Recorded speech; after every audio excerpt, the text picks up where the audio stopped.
Alright, that looks pretty stable, so welcome once again to D&D in Hindsight, where we look at this book in hindsight. That's from over 20 years ago, or around 20 years ago. Just a second. Magic of Incarnum. Around 20 years ago, not quite. Hey, Case, I'm Vincent. I'm the Krampus. I'm Shiv. I'm Hunter Green. And I'm Vincent. And Also, I don't need other things to tell me how old I am. I just got hit with the bombshell earlier today that the anime for Haruhi is 19 years old this year. Yep. Yeah, and meanwhile, I get reminded of my age every time one of my nephews graduates, like the current one that's graduating from college. So anyways, the March of Time aside, here's a nice Henry Higginbotham cover for Magic of Incarnum. And basically, a nice little experiment they actually did. Because one of the advantages of the avalanche of book releases that is the 3.5 era D&D is there is room to experiment with new systems and ideas. New ways to make characters that play with the game differently. Which brings us to, well, Magic of Incarnum, the book all about meld shaping, which is a thing I just said, so let's go into the details a bit. Right. Incarnum itself is basically the soul energy of all things, living, dead, possibly not even born. Think of like the live stream in Final Fantasy VII, the Force in Star Wars, or Paella from Spain. Yes. Unlike Paella, however, doing things with Incarnum does not consume it, allowing it to be shaped by people with specific outlooks that correspond to the Incarnum that they are shaping into what's called soul melds. Soul melds are the main feature of this book and are akin to the magic items that meld shapers just kind of create out of nowhere using Incarnum. They are kind of bluish, ghostly things shaped around various spots on the body that happen to correspond to all of the magic item slots, except the rings. They do not normally take up these slots, however, allowing the character to use magic items and soul melds at the same time. There's an asterisk here, but we'll get to it later. They have rings too. No, they don't shape rings. Yeah, they do. They're unique for... No, they're unique for Vizier, which is the third Oh, was that only the Python one? Yeah, that was the Dreamscar one. Or in the Dreamscar one? Yeah. Fair enough. Yeah. That is way later. In any case, a class with soul melds knows all a class with soul melds knows all soul melds that their class knows and shapes all of them once per day, limited to a max of one in each slot, and a certain number of total soul melds determined by class level. Essentia is yeah, and then there's Essentia, which is the next thing on this list. It's a portion of the character's own soul energy that meld shapers can invest into lots of things, but mainly into soul melds. Investing in Essentia into a soul meld buffs the effects of that soul meld. This is not a permanent choice, by the way, and Essentia is not usually spent for its effects. You can change where your Essentia is invested as a swift action every round. Let's see. And then there's chakras. That's basically the Incarnate name for the 10 magic item slots they use all over the body that they shape their soul melds on.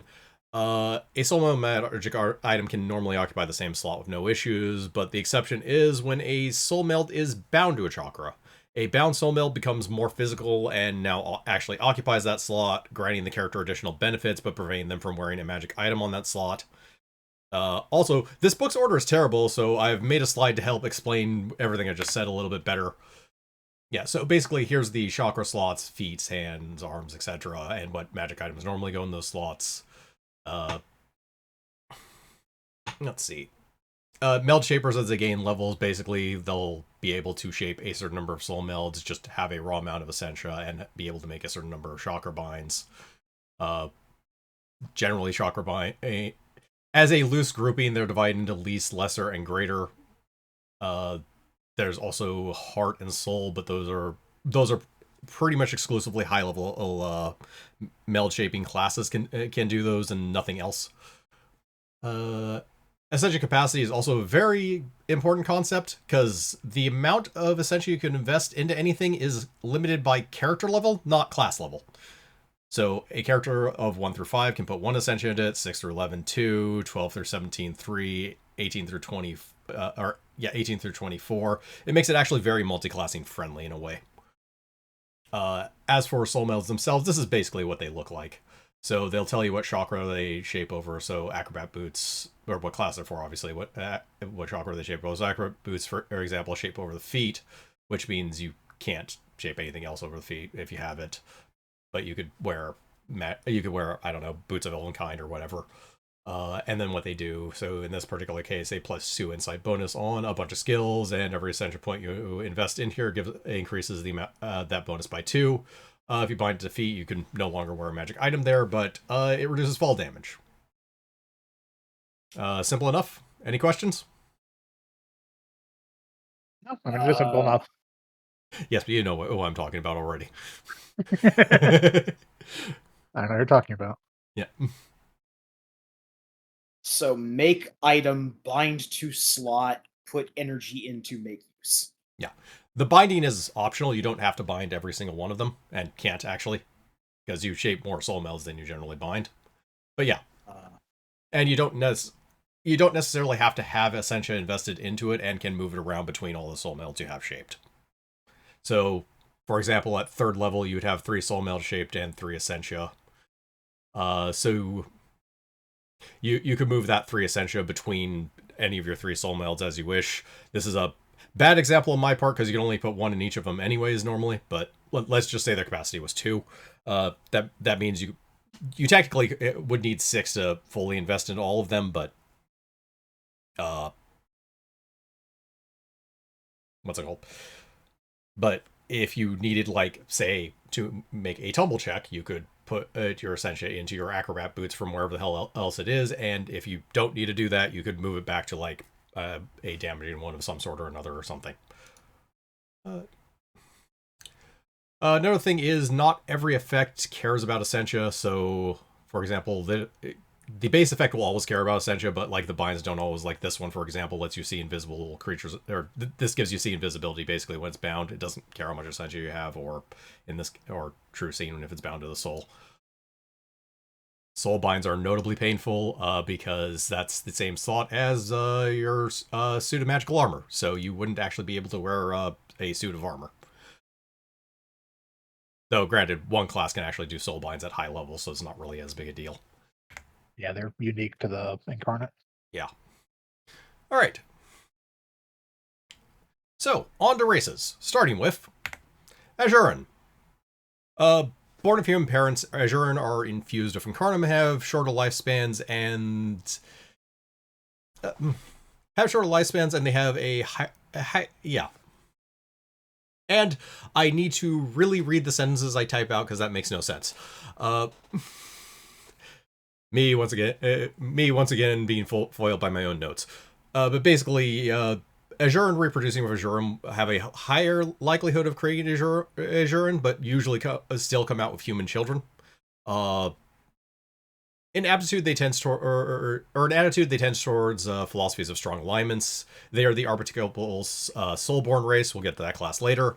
Mechanically, they be human, bonus feat included, but instead of the bonus skill point, they get +1 Essentia, which just makes them better than human if you're doing anything at all with this book, but you have a fixed favorite class instead of any, which, well, okay, basically that doesn't matter.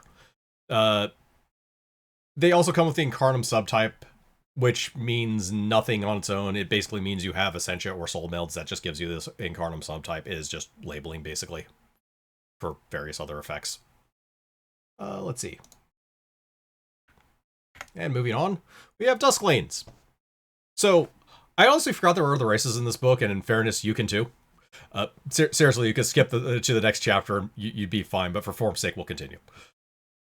So, Dusklings are nomadic fae from the Outer Planes with ties to Incarnum that avoid civilization. They are the archetypical totemist race. They get more con and less int, have an extra point of Essentia, are extra planar Fey, meaning they can be banished by certain magic, but on the other hand, they're Fey, so they're not affected by, like, Charm Person. They have low light vision, speed of 30 feet, that base speed of 30 feet, but can invest Essentia into it, giving themselves an enhancement bonus of 5 feet per Essentia. This is where we start to see, by the way, the other things that you can invest Essentia into, like just random abilities like this.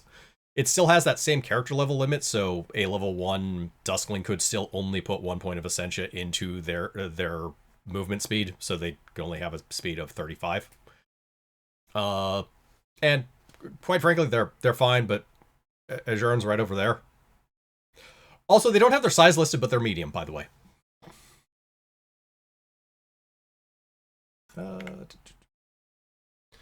Rilken. These are one of 2 races descended from the Mishtali, who are so mysterious that they don't appear anywhere else in this book except in the occasional mention for mystery's sake, I guess. Rilkens are human looking except for the scales around their wrists and necks, which means they can pass as a human if they just cover those up. They tend toward chaotic neutrals in alignment with the attitudes of 80s action stars. Seriously, especially that guy. They are the archetypal race for the chaotic incarnates. But again, more on that later. They get dex at the cost of strength. They are humanoid, reptilian-like lizard folk, can make all knowledge checks even when untrained, and get a bonus to them, and bardic knowledge checks, which increase with the number of soul molds they have shaped, a bonus to face skills, and give an extra +1 to other Rilken when they take an aid action for some reason. God, that was a waste of text.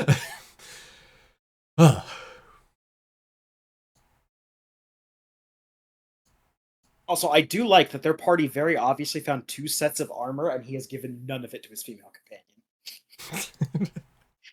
He is wearing both of them in defiance of the party and the gods. Listen, I need to look back samurai. No, what he needs to look like is your first attempt at drawing Griffith from Berserk after, not Griffith, but Guts from Berserk, after you've read that How to Draw manga book.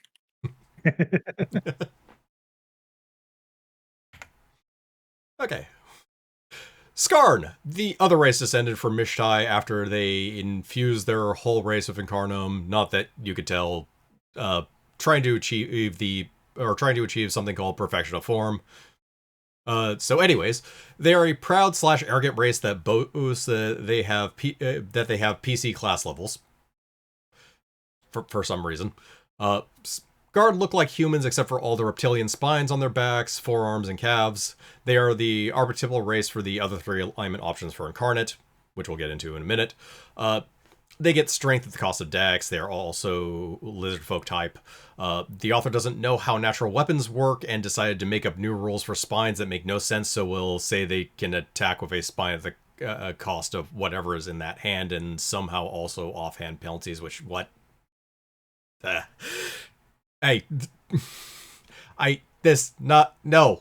You know what? Just rule consistency is hard, okay? It's really bad when it comes to natural weapons, because I don't think anyone who actually writes any of these books knows the rules for natural weapons half the time. AKs, also if their arm chakra is bound, they treat their spines as lawful aligned for reasons. And they have a +2 on intimidating climb. So, ignoring how irked I am at the spine thing, if you combine all 3 of those other races' features into a single race, yeah, they'd still be weaker than Azuren. There's a good reason to kind of get ignored. Although Skarn does notably have an interesting prestige class that we'll get to way later. Okay. Huh. I'm trying to parse something here. So if their chakras are bound, then the spikes that they're growing are considered lawful? Yes. Is that what you said? Yeah. So if you're if you're basically hitting a chaotic thing, or a chaotic outsider, because they'll usually have damage reduction like 5 lawful or something. It will okay. I'm reduction. Sorry. Yeah. It's a 3-5 thing, I understand. Different form of bound. Yeah. Yeah. Okay. Yeah. Okay. And yeah, the basic table of like age, etc., etc. For a brief glancing over. Alright, so anyways, on to classes. Starting with, and probably the one that has the most text of anything anywhere, as far as D&D classes in 3.5, the Incarnate. The class of this book, the Incarnate, is based on being one of 4 extreme alignments, and as such, you must be lawful neutral, chaotic neutral, neutral good, or neutral Skeletor to be in this class. Neutral Skeletor. Exactly. It gets a bunch of soul melds from a large and somewhat versatile list that we will go over in a minute, but they can't shape soul melds of an alignment other than their own specifically, which is not really a big limitation. The vast majority of soul melds have no alignment. No alignment, yeah. Yeah. They also get the ability to detect the opposite alignment, every conventional chakra bind, including heart, which only totems get, and soul, which is outright unique to them. Granted, that's at like level 19. They get an increased capacity for all their soul melds at levels 3 and 15. Quite a big gap there. Incarnum Radiance, a free action growing number of times per day with a growing bonus that lasts for 3+ con rounds, which gives AC if you're good, melee damage if you're evil, melee attack if you're lawful, and movement speed if you're chaotic, which means don't be chaotic. Which you can share with your allies at the cost of fatiguing you afterwards for 10 minutes until it doesn't at a higher level. They also get rapid meld shaping a growing number of times per day, which lets them unshape one soul meld to quickly shape another one in that same spot. Or, no, just unshape one soul meld to shape another soul meld. And a dual capstone of a once per day max Essentia investing in all Incarnate soul melds and become an outsider of your alignment type. That last one, that second part being less important.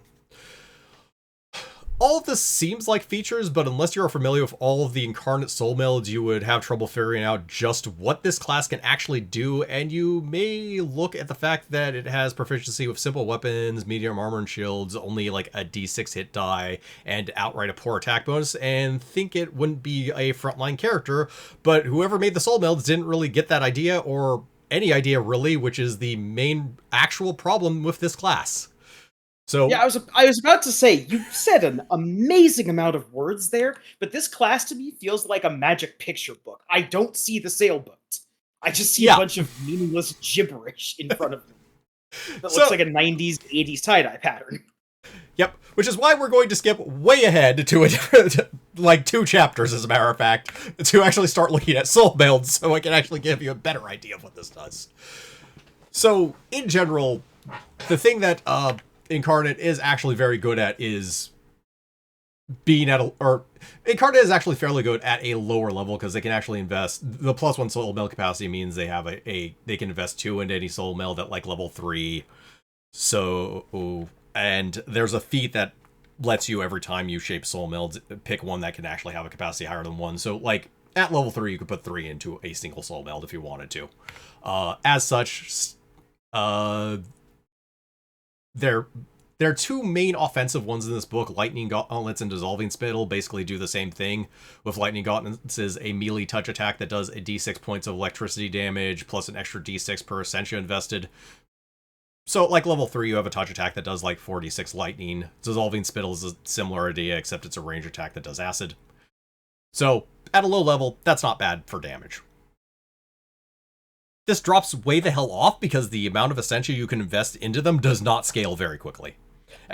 You can't put another one in there again until level 6, and then you're waiting until level 12. Or 12? Oh, I thought it was every 5, but nope, 12. Oh no. Yeah, no, 1 every to 5. 6 to 11. Yeah. 12 to 15, 17, and then 18 to 20. Okay. Yep. Dissolving Spittle does have the advantage of it's bound to the throat. It does its damage again around later, so that can kind of help keep up, but it's still not great. And more to the point, like you look at Lightning Gauntlet's bind here, which lets you actually do this damage with a melee weapon once per round when you hit. which would be so much greater, except that poor attack bonus part. Exactly. Yeah. Yeah. Other little things that help with their offense is like stuff like we'll go over Astral Gauntlets in a second. Lucky Dice, which is more useful at lower levels, or if you just don't have anything else to do with your swift action, because it's basically choose a bonus, then roll 2d6 on a 7. You just get all the bonuses, but you always at least get one. Ascension Invested just increases the duration, which is cute, but not the most important thing in the world. But more importantly, one of them is just +1 to attack and damage rolls, which can be helpful in general, but especially at low levels where you're not always going to hit a touch AC. Blue Steel Bracers, which is both an initiative bonus and bonus to weapon damage for the amount of Ascension you have invested. Incarnate Weapon, which is make your own weapon. This isn't really good, but it is kind of interesting. It's also one of the two ones that is, this is actually 4 different soul melds, one for each alignment. The only difference is what weapon you make. It depends on your alignment. Blood War Gauntlets, which is specifically an evil one, but also investing Ascension here increases your damage with, or your melee damage rolls. And the base bind gives you +2 melee attacks. Necrocarnum Shroud, when something takes damage next to you, gives you a bonus to attack and damage rolls. And yeah, so they just add Incarnate Avatar, which does nothing unless you invest soul energy into here, but basically gives you bonuses to either range attacks or melee attacks or AC or melee damage rolls. Or yeah, so they really do have a lot of stuff that helps them hit with melee weapons, but they still have a poor attack bonus, which means that they don't scale for shit when it comes to melee attacks, because it takes them until level 11 to get a second melee attack. Okay. Okay.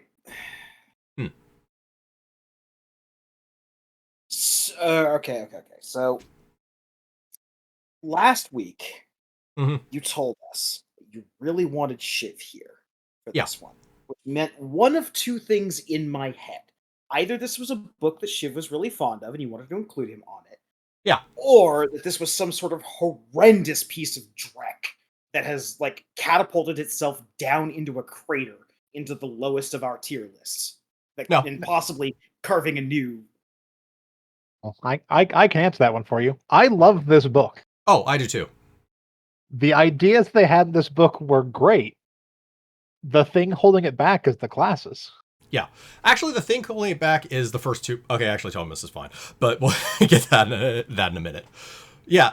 The problem is, with this class, they didn't actually stick to a design. I think they actually designed soul melds and then, like, came up with a concept for a class and then threw the soul melds on top of it when it came to Incarnate. And Soulborn is kind of born from it and has its own innate flaws, but we'll get to that in a minute. This class is actually not bad. That's the weirdest part of it. It is distinctly a tier 4 class, or is considered distinctly a tier 4 class. But the amount of grokking and just mastery that you actually system mastery that you kind of need to understand what this class does and how it even works in order to just make it something that's kind of on par with a rogue in a weird and different way, is actually the biggest and most problematic part of the class. It does not run smoothly. It is very clunk, but it is functional. Yeah, because I was going to say, like, just looking at everything you've assembled. Yeah. And shown to us in this class, and have talked about with it, and admittedly, I don't have as much D&D experience as the rest of the people on the podcast, probably. Or not the podcast, on the stream. But, at least to me, it seems like this is one of those classes where 6 different people played a game where they sat down and finished what the next person was doing with what they thought came after. And nobody could, make that all work into a class that even barely functions. Yeah, or at least is viable compared to other D&D 3.5 classes. Yeah. Of all the classes in probably all of 3.5, this one could have used probably more time in the oven. a lot more time in the oven, actually. Or ironically, if they actually, after doing Totemus, just went back and redid this class, it probably would have turned out better. In general, this book, more than any of the other books in 3.5, could actually just use another run-through, like an equivalent of the expanded Psionics Handbook. Mostly because of this class and only this class. The other parts of this book are actually much brighter spots. Also, fair enough. Other brighter spots. I actually pulled this. This is from Mind's Eye, which was an official thing on Wizards' website that they were basically doing. But this is an actual official thing that was printed later, but isn't in a book, and I did think it interesting. It actually does help out Incarnum a bit. The initial investment's not a big deal. It's DR2 magic, although at low levels that's insane, because anything you're fighting is not going to have magic, and if you have like 2 points, this is DR6 magic, you're practically taking no damage. But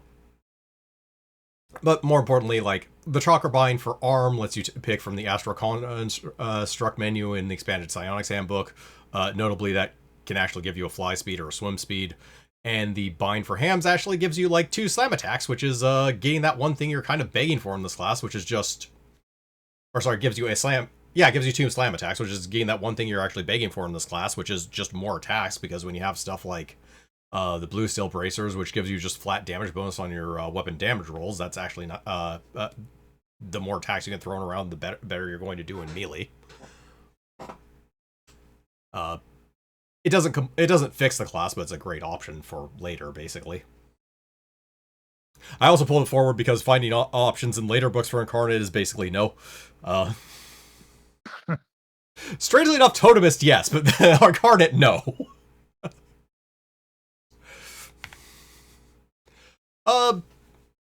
But combat isn't everything in D&D. Incarnate does do other things. Notably, they actually don't make the worst in the world when it comes to just being a skill monkey, kind of. As they do have a decent amount of utility in their soul melts as well. Lucky Dice, as I mentioned earlier, one of the other things is as skill and ability checks, and it's a luck bonus, so it stacks with basically freaking everything. Also stuff like Mage's Spectacles, which already starts as a +2 insight bonus on things, and then increases by 2 per point invested. And Silver Tongue Mask, etc. Just there's basically a decent amount of like, here's stuff that adds 2 skill checks, and the more essential you invest into it, the better it is at skill check, which, again, you can just change the essential you have invested from round to round, so most of the time it's basically just going to be the highest bonus you can put into these things. Then they get other neat things like here's Cerulean Sandals, which just you can outright walk on water.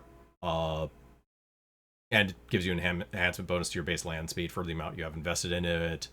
Binding it to your feet also gives you Dimension Door, so you can just outright teleport. Vitality Boots. Let's see, this was the, bonus. Okay, for every invested point of Essentia in the Vitality Belt, you get a bonus hit points equal to your Meld Shaper level. Like a toughness feat melt. Yep, it's basically, better toughness feat meld. Notably, doable on the fly, so if you don't actually need that hit points, they don't need to be in that. But yeah, just as a 5th level character, if you suddenly need your HP capacity to be increased by like 15 points, you can just throw 3 points in here and you have 15 more HP to play with. You can't take them out or you're going to possibly explode, but it's better than being the Barbarian's Dilemma. Yep, Barbarian's Dilemma. Unlike the Barbarian, you're not on a ticking clock. You can just leave the Ascension there.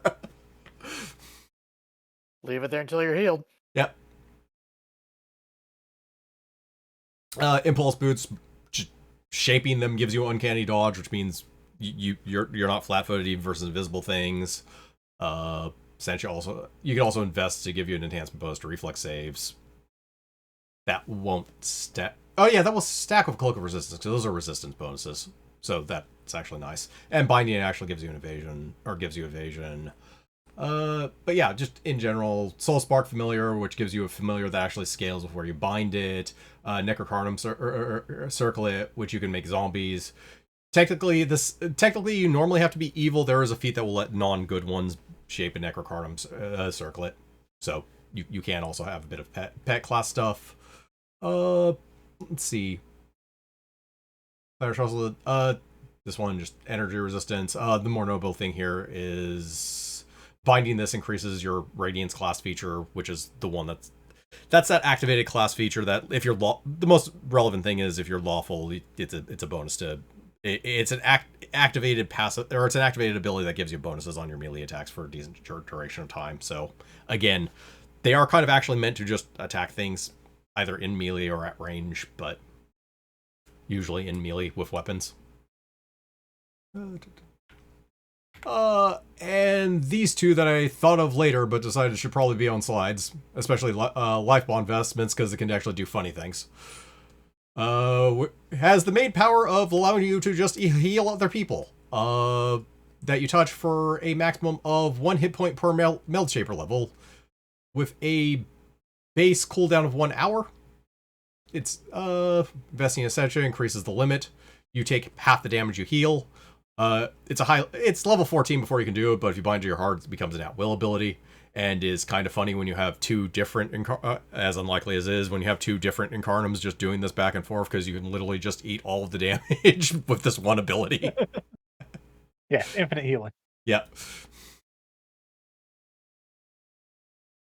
And Air Step Sandals I felt was interesting enough to go over, because it almost works. Yeah, because this lets you fly up to 10 feet plus 10 per invested Essentia for 1 round, then you immediately fall. And if you bind it to your feet, it gives you perfect maneuverability. This doesn't stop the falling part. I was gonna say. So you can fall with perfect maneuver. Oh. So yeah, that's why the bind here for Astral Construct to arms is kind of relevant. So hypothetically, if you have both of these bound, if you have that one bound, the Air Step Boots, I don't know if you can cast yourself after that, because it technically says you must land on solid surface to fall. It's open to DM interpretation. I would probably just let you do it. Like, you could fly using the Air Step Sandals, and if you still have a fly speed after that, you're good. You're just there. Using 2 binds for it, so sure, whatever. Yeah. And I pulled this forward because I thought it both relevant and kind of amusing. So on every other class, when they did the tier rankings for the 2019 revision of tier rankings on that one message board, they have like a 1 or 2 sentence explanation of why this is at its tier. This is the explanation for Incarnate, which is a spoiler in a spoiler. It just came out to such a long explanation as to why it's exactly tier 4. And even almost borders on tier 3, because, again, if you know what you're doing with this class and have a large amount of system mastery, you can make it okay-ish. That is the part about it. You have to do a lot of work to make it okay. Yeah. Yeah, I was gonna say that's a massive strike against it. Yeah. It's like if you have to put in effort to make it playable, maybe work on it a bit more. Yeah. Right, so moving on to a much simpler but not better class. Let's go to the Soulborn now. This is the Paladin of the book, and it comes in 4 of the extreme flavors at once: vanilla, freedom, tyranny, or slaughter. It also comes with the same alignment restrictions as Incarnate as far as shaping goes, so you have to actually be a lawful to shape, lawful, etc., etc.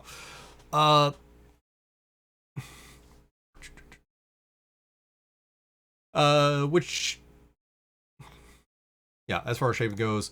Also, they don't start shaping until like level 4, and the progression is really painfully slow. As far as their features are concerned, they get an aura that shows up on the detect spells like their clerk or an outsider. Standard fare, basically, for a lot of things of extreme alignments. They get Smite Opposition, which is actually slightly better than Paladin Smite, as it works on against someone with at least 1 alignment component opposite yours, and by design, you have to be lawful good, lawful evil, or chaotic evil to be in this class, which is what I was hinting at earlier. So if you're lawful good, you can smite things that are chaotic evil, any combination of that, really.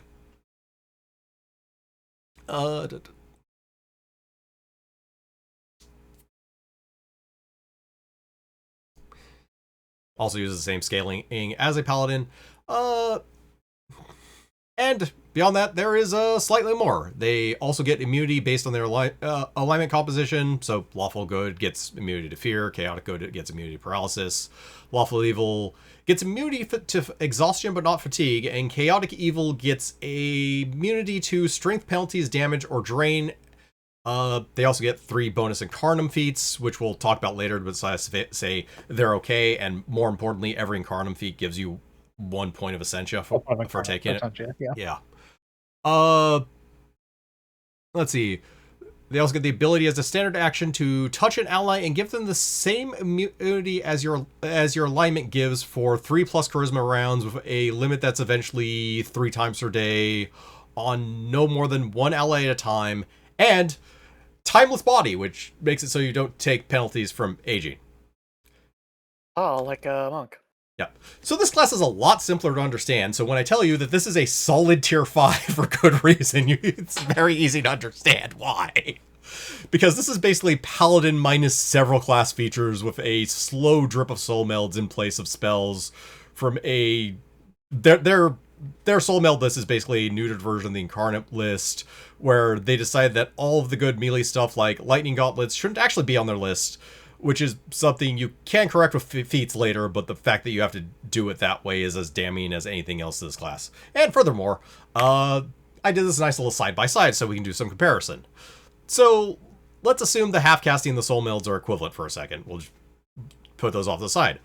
The Paladin gets several extra features over the Soulborn for just existing, including Detect Evil, Divine Grace, Lay on Hands, Divine Health, Turn Undead, and a fucking mount, all within just the first 5 levels, with basically, you can say Remove Disease and Share Incarnum defense are kind of ridiculous. It's an apples to oranges comparison, but they're both equally niche and ignorable. Oh yeah, the Paladin also gets a 10-foot aura of +4 versus fear, in addition to being immune to fear, like the lawful good Soulborn would. This leaves only like the 3 Incarnum and bonus feats to catch up with the pile of extra features the Paladin gets, which is kind of a hard ask when Divine Grace is on that list of features that I said. Just straight up adding charisma on all your saves. That feature itself is worth dipping into Paladin for its own, for a charisma character a lot of the time. The best you can say is that Paladin spellcasting is probably a bit worse than Soul Melds once both the classes get to a high enough level for those features to actually matter at the time of this book's release, but that changes in 3 months when the spell compendium's release, or I don't know if the person playing the Paladin was willing to hunt through various books and Dragon magazines, which is kind of an ask. The only real advantage Soulborn has here is Paladin uses Wisdom to cast and Soulborn uses con for its soul melds, and by that I mean it needs 15 con by 20 because the DCs of your soul melds don't actually matter. I'll more on that a bit later as well. Also, it's considered a half meld shaper class for anything that cares about meld shaper level. Almost nothing does, but I'm just saying. Occasionally one of the soul melds will care about meld shaper level, and if somebody tries to dispel them, your meld shaper level matters. Other than that, it's not really a big deal.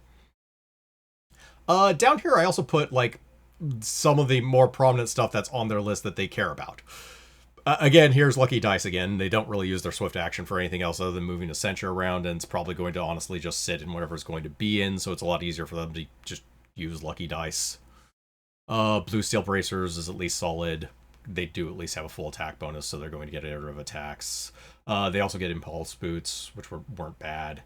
And Sighting Gloves, which I didn't go over on Incarnate, but this is actually the primary ranged one, which Binding it gives +1. Binding and Investing give like bonuses to damage rolls with ranged weapons. It should be noted, Smite Opposition only works with melee weapons.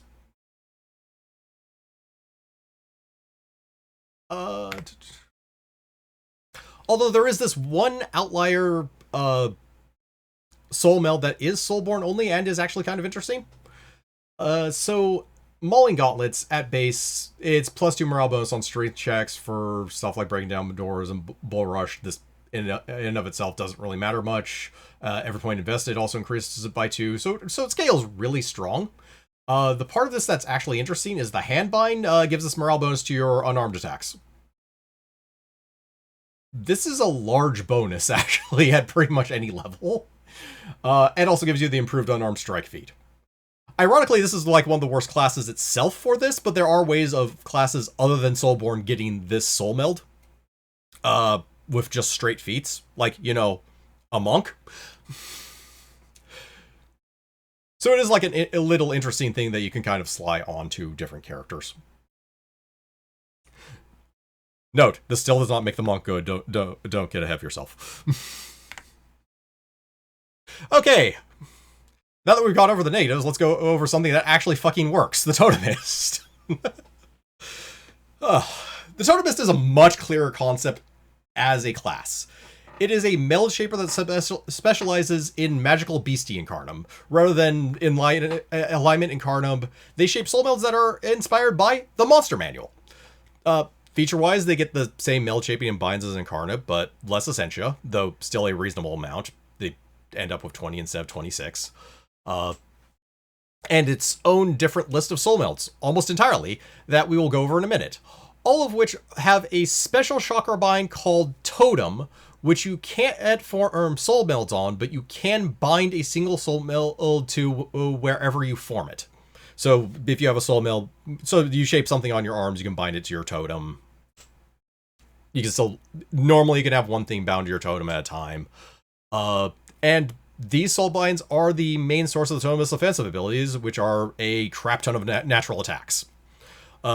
Of note, there is a level 9 feat that all meld shapers can take that lets you bind 2 things to a single chakra. This is basically mandatory for this class.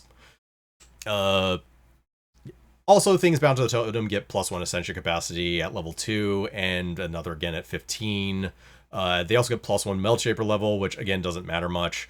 And the ability to bind both to a totem and wherever it's actually shaped at the same time at a certain level. Other class features that we'll go over real quick. They get wild empathy. Yeah.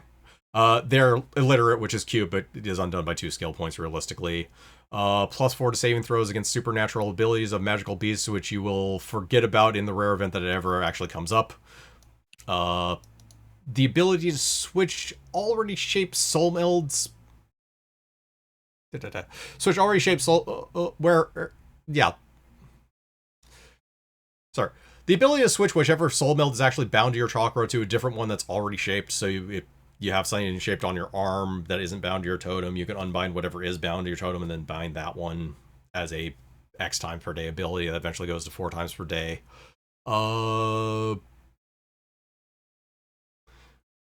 They get the ability to bind to basically everywhere else, including heart, but not soul. Again, soul is incarnate only. And a capstone that, as a free action, once per day, doubles the capacity of all totem-bound soul melds and lets each point of Essentia invested in it count as 2. That has a duration of their con modifier in minutes, so basically it will last the entire combat.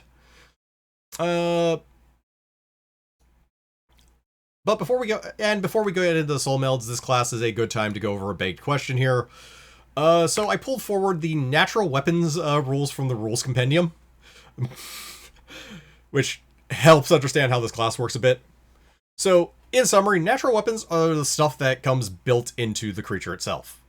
When something makes a full round attack, they can either attack with a manufactured weapon, which includes all iterative attacks they would have from having a high attack bonus. So if they have a +6, they get 2 attacks. And also they get to make a single secondary attack with every natural weapon they have.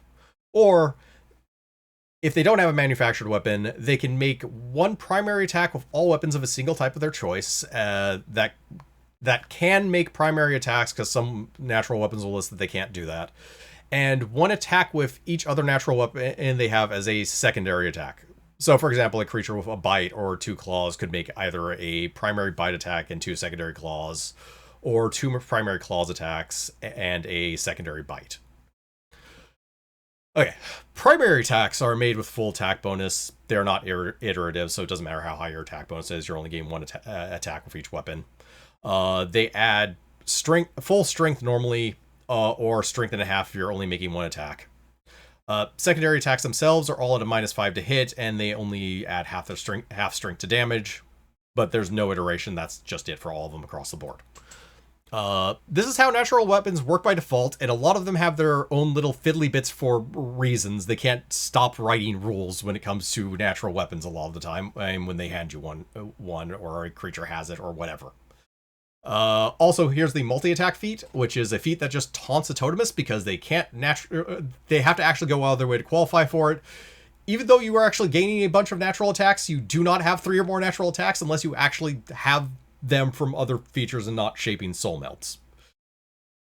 Anyone who's building it, or a lot of builds of Totemists do revolve around figuring out how to get 3 natural attacks on you anyways, or more, because the more natural attacks you have, the better you are in general. You get to attack with every single natural weapon that you have when you do a full round, so you generally want to have as many natural weapons as you can.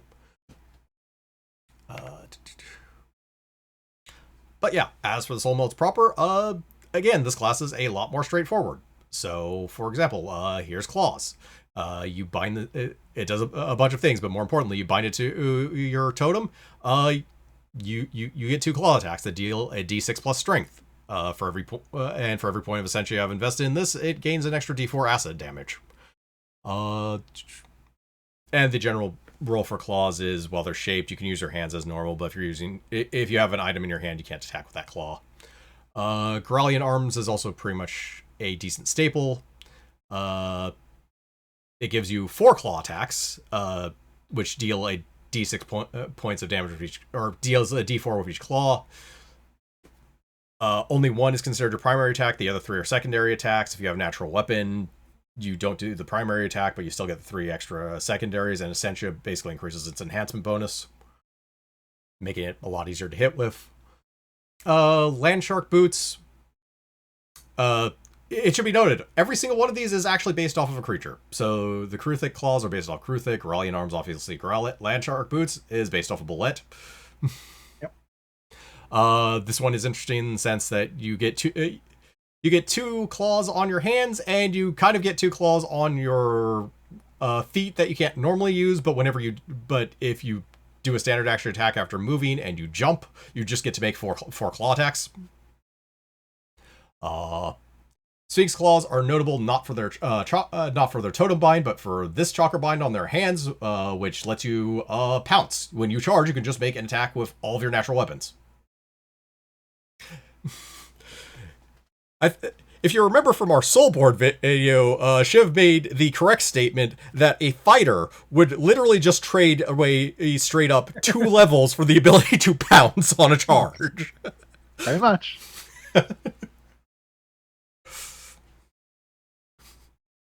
Other than that, there's stuff that... Pretty much any primary fighting man would gladly give up levels, class features, etc. to be able to get bounce. Yeah.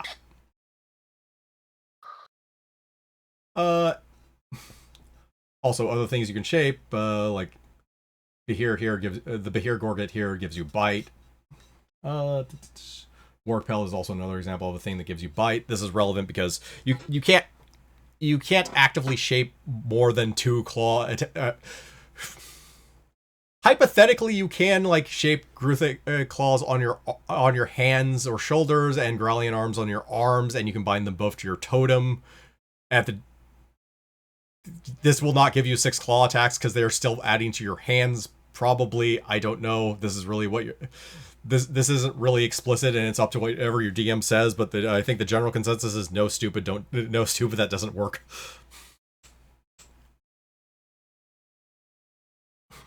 But a bite, on the other hand, there's no argument there. Yeah.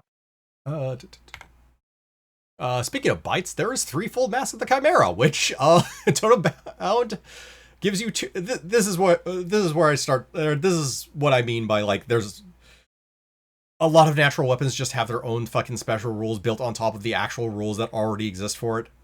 So Threefold Mask lets you make a primary attack with all 3 heads, basically. It gives you 2 bites and a gore. Or if it's used as a secondary weapon, it is only 1 attack as a... Yeah. Or you only make 1 secondary attack. Though, notably, I believe as a standard action... Yeah, standard action is one of these. Okay, yeah. And keeping score, if you bind this and Goralian arms, you would have 6 or 7 attacks. I don't remember how the primary... Yeah, you can make up to 3 secondary, so you'd have 6 attacks just from doing those 2. Also, on the more esoteric extreme, there's Displacer Mantle, which gives you a couple of tentacle attacks. Manticore Belt, which is the biggest rules headache in this entire class. In the sense that nothing was clarified with this. Alright, so as a standard action, you get to bound your totem. It lets you do a standard action. You make a range attack for every point of Ascension. You basically attack with a spike for every point of Ascension invested into this. All the spikes have your full attack bonus. They deal a d6 plus half your strength when they hit. This begs several questions. Is this a weapon? Is this a natural weapon? There is no answer to these questions anywhere. Is this a pigeon? Exactly. This is relevant for basically trying to enhance this in any capacity, because if this doesn't count as a weapon, you can't really do crap. If this does count as a weapon, but not as a natural weapon, you at least have all the range attack feats, because they only apply to ranged weapons. And if this counts as a natural weapon, then you have most of the features of this class. Whether or not any or all of these apply, entirely up to your DM.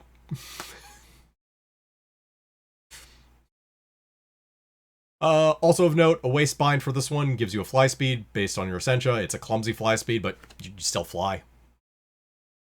Dread Carapace, which is one of the 2 soul melds that actually is based on the Tarrasque. You're channeling that one thing in particular.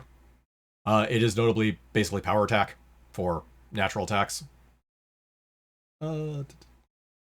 Heart of Fire, which it goes off in a different direction. Binding it to your totem doesn't give you more natural attacks. It just applies fire damage to your unarmed strikes and natural attacks. A rather large amount because it's a d4 per point of Ascension invested.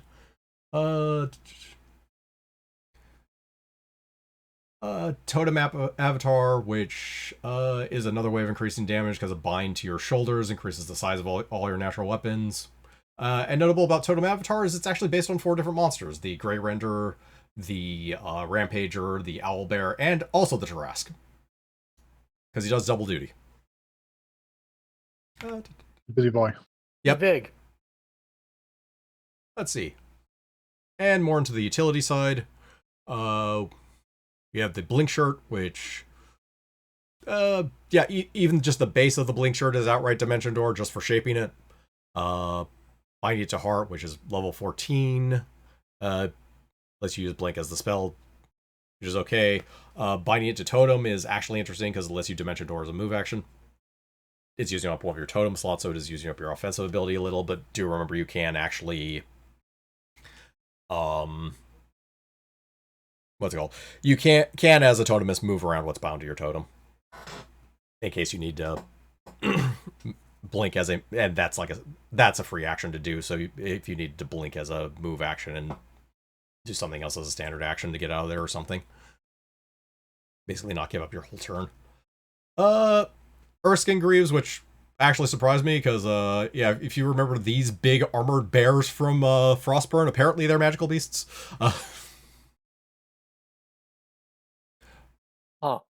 Notable about them is their feet bind is a powerful charge, so when you make a charge, your melee, if your melee attack hits, you deal a d4 points of extra damage per Ascension invested.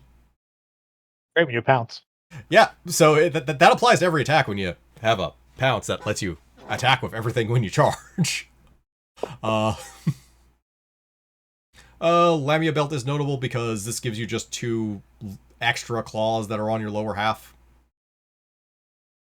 Uh, uh, and Gorgon Mask here, which this totem bind actually lets you make a trample attack. So you get to move a bunch of spaces and push things around. Of note, there was also the totem bind from Irks and Greaves, which actually makes your overruns better. That's tramples and overrun, but at least from I remember, or trample I don't think. Any case, just other interesting options they have. Yeah. So in general, Totemist, it's straightforward. It does pretty much what you expect it to do. It's a lot easier to build, and it's got a pretty easy to grok concept. Straightforward. As straightforward as this gets. Comparatively. You know what this does based on just reading through its features. Because it's like, here's this totem bind thing, and then you go into the soul meld section, and you look at all the totem binds, and the vast majority of them are like, here's some natural attacks. Here's some more natural attacks. Here's some more natural attacks. Shazam. You're right that the Totemist is more simple than the other ones. Hearing it described and reading it in the book still feels like you're trying to play the Ardent Adept with an eye patch. So you can only use one eye to read the card text.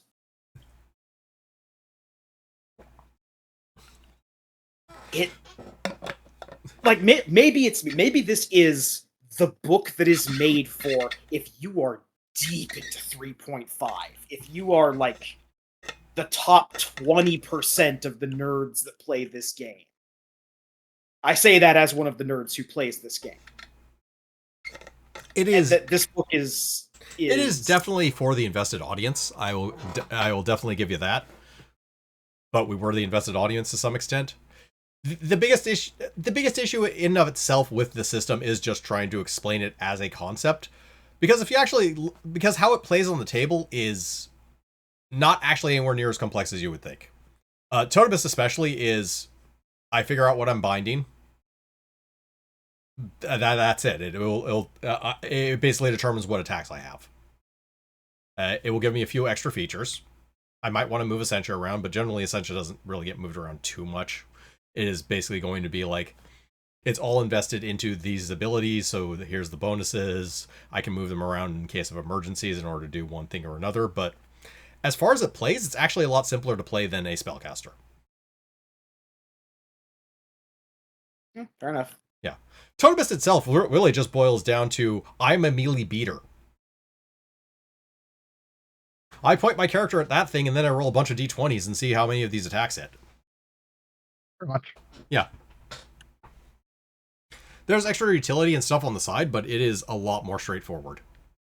This is not the, like, insanity that is the trying to make the incarnate function. This functions pretty easily. You can pick like you can pick like a couple of the good soul melds. You pick something like Grallian Arms and like Displacer Mantle. You're good. And at lower levels, you don't even do that. You pick like Grallian Arms and you're good, or Landshark Boots.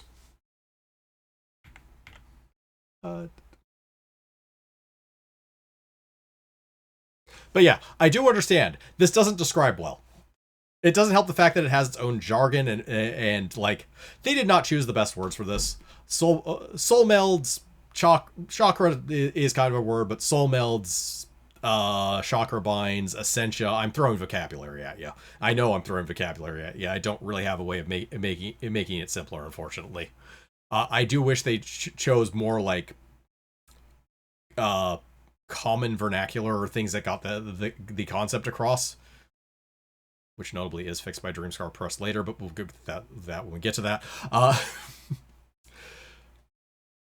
But yeah.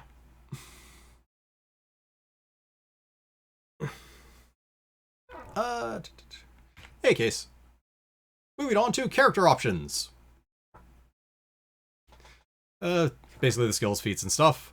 With the skills being shortened to the point mostly, concentration is a skill that exists, knowledge, arcana of the planes is used for Incarnum, and spellcraft can identify soul melts. Simple, straightforward, to the point. Now on to the feats. And there are a lot of feats in this book. Man, there are a lot of feats in this book. Alright, we'll start with the general ones. So things I went over. Bonus Essentia, this is the simplest one. You just have to be 6th level. You gain a point of Essentia, or if you're capable of shaping soul melds, you gain 2. Let's see. Divine Soul Touch. This lets you turn turning attempts into more Essentia, basically. That lasts for a round, so you have to use your swift action to do something with it, but it's a way of upping it by a little, I guess. Double Chakra, this is the important one. You have to be a 9th level Meld Shaper, which means a Soulborn would have to be level 18 to get this. But this lets you shape and bind 2 chakras to 2 soul melds to a single chakra. So just a second.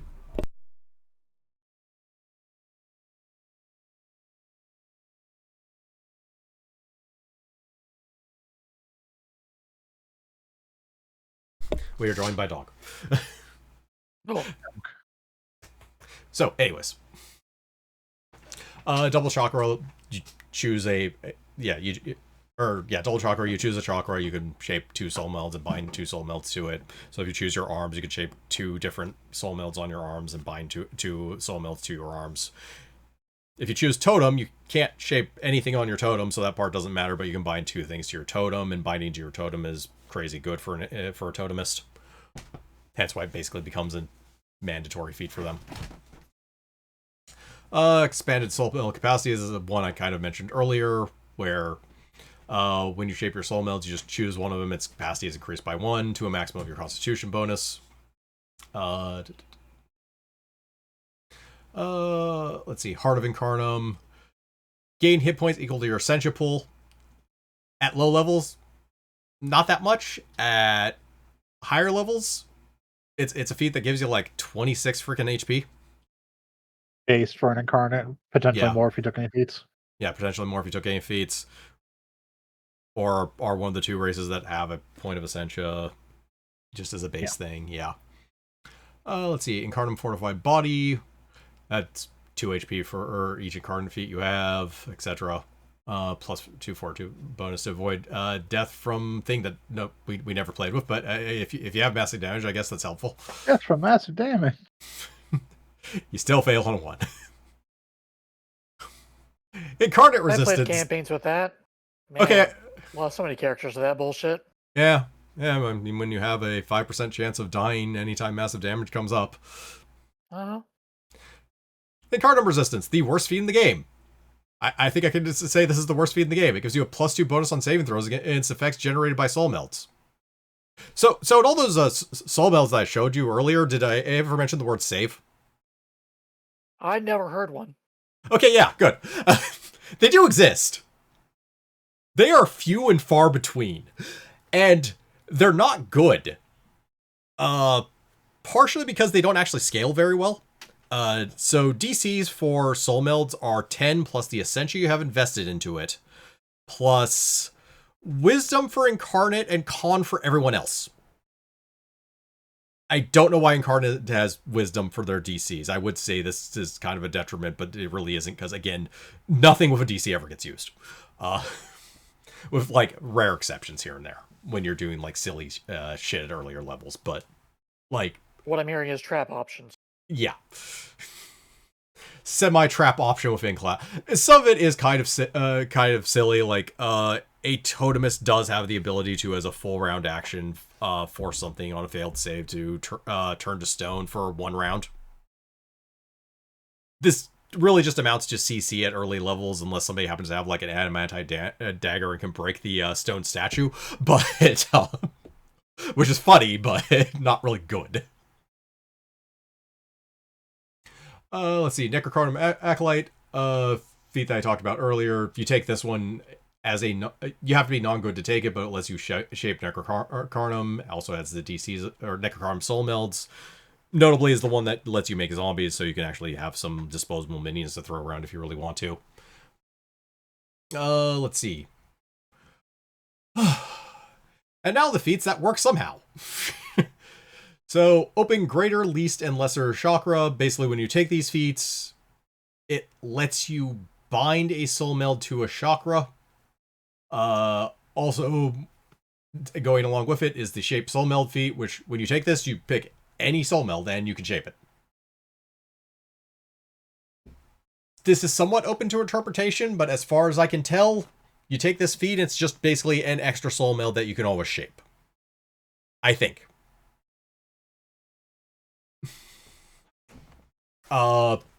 It also just lets everyone, like Monk could have access to Mauler's gauntlets, for example, and then they need to bind it to hand, really, or it doesn't do anything, but that's least one, so they could do that at level 6, basically. So it's like 2 feats in order to get Mauler's gauntlets to work. You still need Essentia to power it, but you can get Essentia through a few means. Notably, like, bonus Essentia will get you to, if you're an Azuran race, you get 1 Essentia automatically, so that will give you like 3 right there. But yeah, it is basically a way of doing incarnate things without actually having to go into the Meld Shaper classes. Or it's not. There's a stricter interpretation where you still need to have Meld Shaper levels, because you still need to have a... because all the classes actually have a number of soul melds they can shape and a number of chakra they can bind. The feats don't explicitly say whether or not they get around that, but that's also such a strict and asshole-ish interpretation that I would just... No, it's fine. Just let the feats be their own thing on the side. It doesn't break the game. It's actually very hard to break the game of Incarnate, quite honestly. It's functional and good, but it doesn't break the game. Let's see. Incarnum infusion here. You have to expend your psionic focus, but it just maxes out a soul meld for a round. Split chakra. Yeah, this feat lets you actually bind to a chakra and still wear a magic item in that slot. And you can also bind that magic item to your chakra, which is a thing you can do later. It's never worth it, but it's a thing. And Undead Meld Shaper, which... Okay, so... Con is used for... yeah, it lets Undead actually shape soul melds using Wisdom instead of Con. Let's see. Okay, so away from the general feats and now into the Incarnum feats, which is another thing you can do with Essentia that kind of like breaks every rule I've already said. Or at least some of them. It still has the same capacity, so I moved this table over here for convenience, but basically you can invest into these feats and they get better the more Essentia you throw into them. The difference between Incarnum feats and basically everything else that you can invest Essentia into is you can only do it once per day, and the Essentia is locked in there when you do it. Okay. Every Essentia feat also gives you a point of Essentia. So notably improved capacity I put here because that's also helpful when you're doing this line in general, but notably is not an Incarnum feat itself. Let's see. So MD here, and all of them tend to be something like, or there's more than I put here, but there are a lot of them like, are based off of other classes' class features. So, for example, this improves favorite enemy based on the amount of Essentia you have invested. Azure Toughness is a great feat for exactly 0 of the reasons you would think. So, Essentia invested in here give you 3 temporary hit points per Essentia invested. It gives you a point of Essentia. But most notably, it counts as toughness. So if you need toughness for a prerequisite to get into a class, this is a feat that gives you or for another feat later, this is a feat that gives you a point of Essentia and lets you qualify for that feat, so you don't have to actually fucking care about toughness. And in a pinch, you could throw Essentia into here to get some temporary hit points if you're really fucking desperate. Let's see. Cobalt Charge, just insight bonus on attack and damage is equal to invested Essentia on all charge attacks. See, Totemist earlier. Yep. Cobalt Critical. Let's see. Invested Essentia into here gives you bonus to confirm crits and bonus on damage when you crit before it's multiplied, which is just cute if you're doing a crit fishing build. Cobalt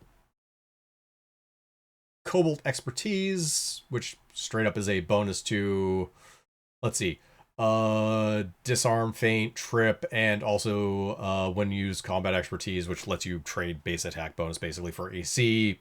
It adds that much more to it as well. It's just a rather broad, unusually broad bonus. It's worth noting Combat expertise works like power attack and that stuff does in 3.5, where basically for every like 4 base attack, you can reduce your attack by 1 to get damage or power attack or AC with combat expertise. This just adds a flat amount of extra AC whenever you use combat expertise, Yeah. So you equal can, to the number of Essential points every one. So you can just give yourself -1 to attack to get like 5 AC eventually. yeah. Actually, slightly. Did I not put it here? Oh wait, no. Sorry, I read this one wrong. 6 actually, because improved ascension capacity wasn't the one from earlier. This increases the capacity of all these feats by 1. Of the feats, yeah. Yeah. Yes, you can have 5 points in it. So you basically take a -1 to hit, gain 6 AC. Yeah. You have to have 5 points invested in it, but still, you're probably going to do that if you have nothing else to spend the ascension on. Yeah. Cobalt Rage, which while raging, you just straight up get an insight bonus to your melee damage rolls and will saves equal invested ascension. Just solid for Barbarian, and one of the few things that actually encourages Barbarian to do like dual wield builds or something. This will also come up later. Incarnum spell shaping. There are Incarnum spells. They are later. This is actually a feat you don't invest Essentia into. Instead, it just unlocks a bunch of spells that you can spend Essentia on, which we'll get to later. Let's see. Indigo Strike. Yeah, so this is a bonus on damage rolls whenever you do Skirmish, Sneak Attack, or Sudden Strike equal to twice the Essentia you invest into it. Which is, let me check my notes, just fucking good for a rogue or ninja. Scout still sucks, but it's good for a rogue and ninja. Take what you can get. Yeah. Dodge. Wait. Midnight Dodge. Okay, I knew that was different, but it's fine. It's kind of the same because much like Azure Toughness, Midnight Dodge is also dodge. Yep. So it's a good way of having dodge, and also investing in Ascension. This isn't actually bad either, but if you don't want to, you don't want to. Incarnum Crystal I put here to make fun of. Okay, so you have to have a con of 13 and Psi Crystal Affinity and an Essentia pool, and as long as your Psi Crystal is within arm's reach, you get a point of Essentia. Or you can just take any of these feats. Any feat. I did want to ask a question before we continue. Uh-huh. In an average game, and I know average varies from point to point, but like, say you're, just throwing out level 8 in the Incarnum class. How many of these Ascension points are you working with? Because I know you flashed the. All right, so that's not a bad question. So let's rewind a little bit. Let's just take Totemis. So level 8, they would have 5 Essentia, but that's somewhat bullshit. If they're an Azurin, they'll get a +1, and these feats are very tempting to them because they give them bonus. At level 6, they can take a feat that will give them 2 Essentia. They're probably going to do that. So, like, you can have, like, 7 or 8 pretty easily at level... Okay. Yeah. I'd say that'd be a fair amount. And at some point per day, would it be fair to say that you have, like, 5 or 6 different things that you could be actively pumping Essentia into? Or is it, like, you choose 1 or 2 things and then pump all your Essentia in? So generally, the benefit of the system is that you can adjust your Essentia around turn from turn, except for the ones in feats. Feats are locked in for 24 hours. Yeah. But for all your other abilities, you could have a couple combat things bound, a couple utility things bound, and switch your Essentia from one to the other as you need each round. Yeah. Okay. So you'd have like so Totemis would have like 5 soul melds, so they at least have 5 different little buckets off of that, for example. Okay. Yeah. I know we've been talking about a bunch of different things that spend an Essentia to do X. And I just wanted to figure out, like, well, realistically, how much Essentia do you have to move around to X? Yeah. It's a decent amount, and if you have stuff that's basically like, here's bonuses to skill checks, you most of the time don't need those in combat, so at the beginning of combat, you take a swift action, you move it over your combat stuff, you're good. Yeah. Stuff like that. A lot of the Totemis stuff as well, you don't generally need Essentia invested into it for it to function. So a lot of the passives are just outright good. And there's various things like the one that you shape and you suddenly have uncanny dodge, and investing into it gives you a bonus to reflex saves. If you're not fighting like a fire breathing dragon, you don't need a bonus to reflex saves. You don't have to have Essentia invested into that. Mm-hmm. So it basically lets you move around your bonuses to where they're needed. So it's a bit of tactical flexibility in that respect. Let's see. Yeah. Other things. Sapphire Fist here, which is both a bonus to the DCs of Stunning Fist and the damage you deal when you Stunning Fist, which is nice. Sapphire Smite, which is really good because this is just straight up more uses of Smite equal the invested Essentia and bonus damage.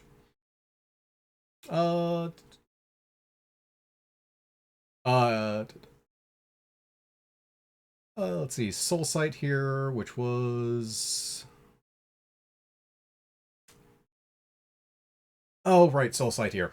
Yeah, so this is one of the examples of one of the ones that is actually very good to just not invest Essentia into unless you absolutely need it.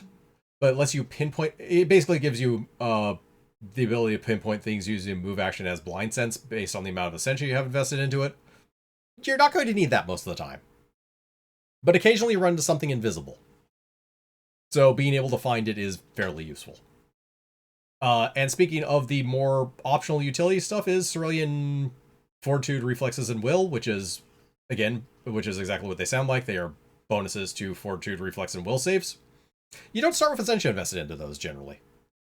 But if you know you're going to need them, you just, in a fight, you can just lock your Essentia into there to get the bonus. And each of them come with a bonus point of Essentia when you take the feat, so gives you just that much more to work with. Also in this section, racial substitution levels. That's because they had to put them somewhere, I guess. I was gonna say. Yep. Let's see. They basically work one of two ways. It's either base race and incarnate class, or incarnate race and base class. So here is an ASMR incarnate, because we at least have to give them something. ASMR incarnates have, in order to take these levels, they have to be neutral good. Let's see. All of them were actually fairly solid, but the martial one stood out the most, which was they actually get a martial weapon proficiency. And weapon focus with that martial weapon. It says they tend to select Warhammer. You're better off choosing something else, but it's an example. You know what? Just choose Greatsword. Save yourself some time. They often choose poorly, is what I'm hearing. Let's see. Azure and Clerks. Let's see. If they choose any of their levels, they lose the ability to cast anything that doesn't match their alignment. But notably, let's see. Oh yeah, Soul Touched Weapon at the cost of a level 2 spell slot. Let's see. Move action, grant a single weapon alignment for purposes of overcoming damage reduction. While it's in effect, they can also invest Essentia into the weapon, which is a bonus to its damage rolls. Which is a neat little feature, and a level 2 spell slot doesn't really amount to much in the long run, especially. Dazzling Barbarian can invest. Let's see. Instead of fast movement, they can invest Essentia into their class feature, giving them plus 10 feet of land speed per Essentia invested. So they just get better fast movement as long as they're throwing Essentia into it. Notably, the race starts with a point of Essentia. Similarly, Incarnum defense, which for every point invested gives them instead of the damage reduction the Barbarian normally gets, for every point invested they get a damage reduction and energy resistance 1 of all energy types. I'm not sure if it's better or worse, but it's at least interesting. Let's see. It's something. Yep. Dwarf Soulborn have to be lawful good to take any of these, but notably their Sharon Incarnum defense sucks less. They can share it with as long as you're doing it on a dwarf, it's within 30 feet into free action rather than a standard action touch. Alternatively, if you're going the extra mile to try and make Soulborn suck less, it should probably just be 30 feet in a free action. Or you're just a passive aura like Paladin, because Jesus fucking... let's see. Elf Soulborn, they have to be chaotic good. Their smite opposition can be done at range, so they can actually shape the range soul meld and be a ranged character as a fucking Soulborn, not feel bad. Let's see.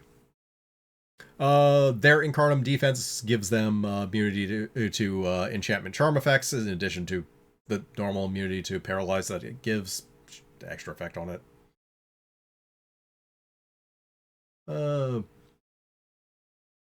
Known Incarnate definitely existed. So anyways, Halfling Totemist. Slightly smaller hit die, but let's see. They gain low light vision just for free. That +4 bonus that you would never remember versus saves gets traded out for bonus to, let's see, swim checks. If something occupies their feet, jump. If something occupies, yeah, so bonuses movement skills, but it's that, or it's still better than the +4 bonus versus magical beast saves. Let's see, and fast movement, which replaces the rebind totem thing, which is a neat feature, but not really all that interesting. Just 10 feet of extra movement is 10 feet of extra movement. Let's see. Rook and Rogue. They can trade out Trap Sense for, I've already sold you because I said I trade out Trap Sense, for Bardic Knowledge. Not the most exciting thing, but we're getting rid of Trap Sense, so that's almost exciting. I was going to say, it's like, it is slightly an upgrade. Oh, sorry, they get that and a bonus feat. It's not a good bonus feat, but they get a bonus feat. Hey, you know, you're making that more and more an upgrade. Yeah. Let's see. Skarn Monk, they get to use their arm spine thing when doing an unarmed strike. Placing the monk's usual unarmed strike stuff. Also... That's right. In place of their lawful key stripe, they can just outright shape a soul meld. At level 10. And bind it. I think they just, yeah, they can shape and bind a soul meld at level 10. Notably, if they have a soul meld bound to their arms, their attacks are lawful anyways. And you get all the benefits of actually having a soul meld. And they felt it really important to tell you that the DCs for it are based on wisdom for them specifically. Because I guess, sure, why not? And finally, Tiefling Incarnate, which has to be evil, because they have to play to type. Yeah, so the other thing working against Incarnate is they usually get 2+ skills. Tiefling, for whatever reason, on their substitution levels, gets 4+ int. Most notable thing is they get See in Darkness for free just because. That's the positive. The negative thing is you're still a Tiefling. Which are not a good race in this edition. Right. So anyways, the soul melds. Okay, we've gone over most of this chapter, actually, so let's look at the multiclassing rules from, multiclassing rules from the classes chapter, which doesn't make sense where it is because it was in front of all the classes before I explained anything. So, Essentia, wherever you get it from, is added all together into just one big pool. Your soul melds and binds, however, are done separately for every class. Furthermore, you are limited to a maximum number of shaped soul melds from everything you get, equal to your con score minus 10. And yeah, basically what this means is if you could shape 4 soul melds from Totemist, like 2 from Incarnate, and 1 from Effete, let's say, so you'd be able to shape 7 soul melds, you would need a con of 17 to be able to do that. This is so not much of a limitation to anyone who knows reasonably how to build a D&D character, because con is like that score that you're going to almost always get a magic item for, which will keep it well up in this category. And generally, whatever stat you started with in con hovers between 12 and 14, usually, depending. Unless, I don't know, the DM forced you to roll straight stats or something. It is very rare that anyone tanks con. Oh my god, that is Huh. I bet you can guess how we did stats in my old group. What, you just roll stats straight down the board? We did that once. Ah. But it was always rolled stats. And sometimes you end up with as average as possible. Straight Yeah, tens? that can happen. No, not straight tens, because technically that you have to have a... 3 tens and 3 11s? No, not 3 11s. You got to have at least one that has a +1 modifier. That's not straight average, then. No, you get one that's okay, yes, true, but also it's the lowest you can get, which is... Oh, right, there was an actual clause that was you. There was a rule that you had to have a total modifier of at least +1. Yeah.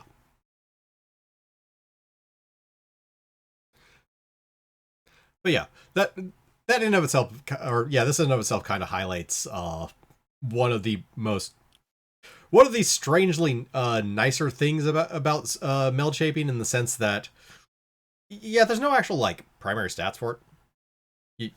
You pretty much your stats are just left to do whatever your stats normally do. Like, realistically, a totemist's most important stat is strength. They're going to have a decent con, but they don't have to pump it up into the sky in order to make their soul melds work. They just are going to function if you're making a normally working character. Which is good, because there's so many other parts that you have to worry about, that at least having that be something that you can mostly just assume will work fine makes the system easier to work with in general. Let's see. I did not put this on a slide up for this. It looks like I skipped it. Okay, so I'm not even going to bother bringing this up because it doesn't really matter. But the only other thing that was in this chapter that we haven't talked about is there's actually transparency rules, which are kind of like the psionic ones, except less necessary, since Incarnum stuff is a complete tangent rather than the parallel that is psionics, that has a bunch of the different words for the same things. Incarnum is just kind of its own thing. But the most notable thing is soul melds can be dispelled, and that lasts for a whole 1d4 rounds. Also, apparently spell resistance applies to soul melds somehow. Okay. Making the few DC soul melds just that much worse. This is unclear as to whether or not that would apply when you're doing natural attacks with a totemist, but I would go fucking no. Yeah, I would say no on that too. Yeah. Yeah, you see, the problem with trying to figure out rules for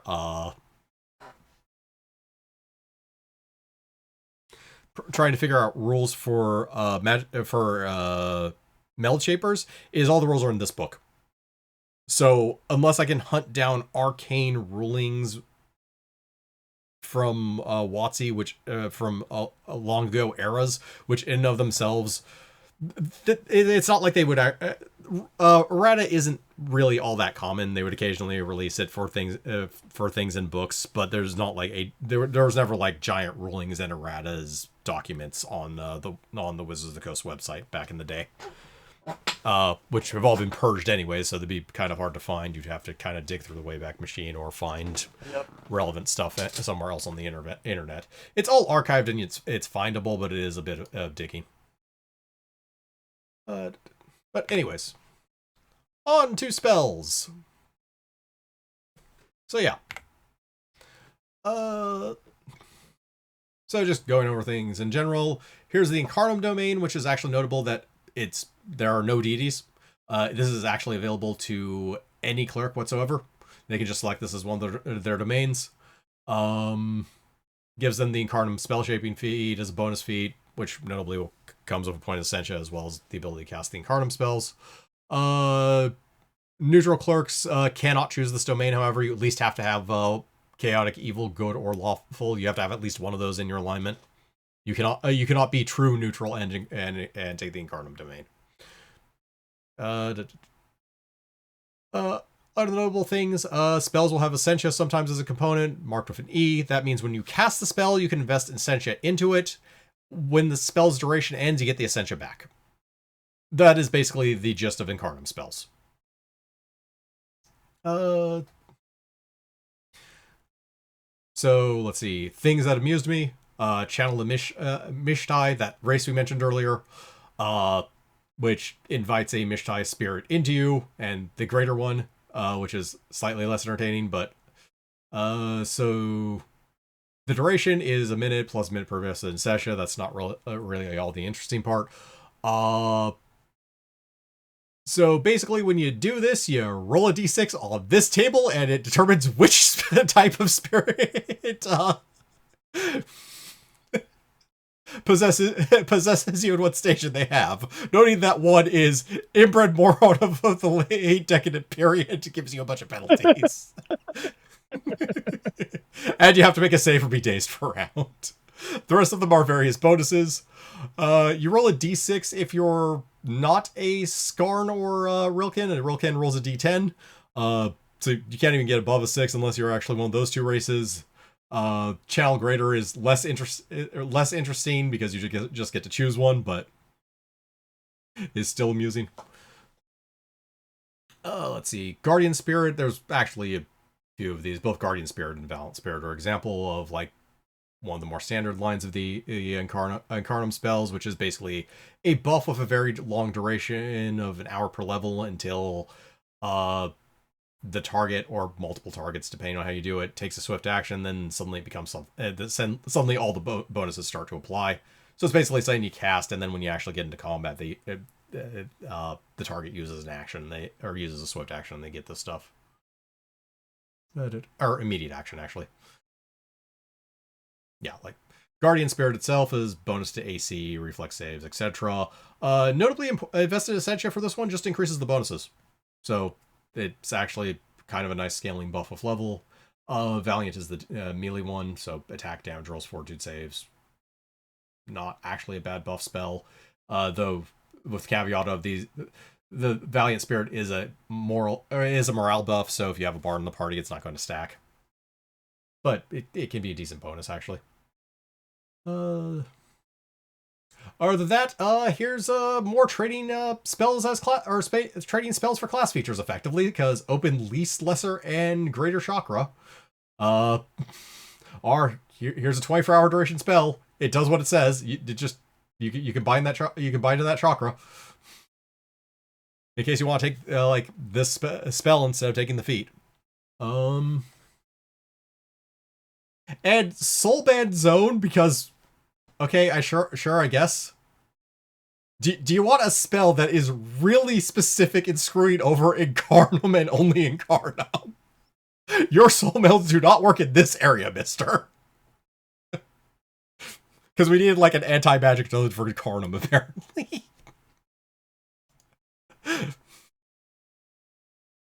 Somebody peed in one wizard's Cheerios.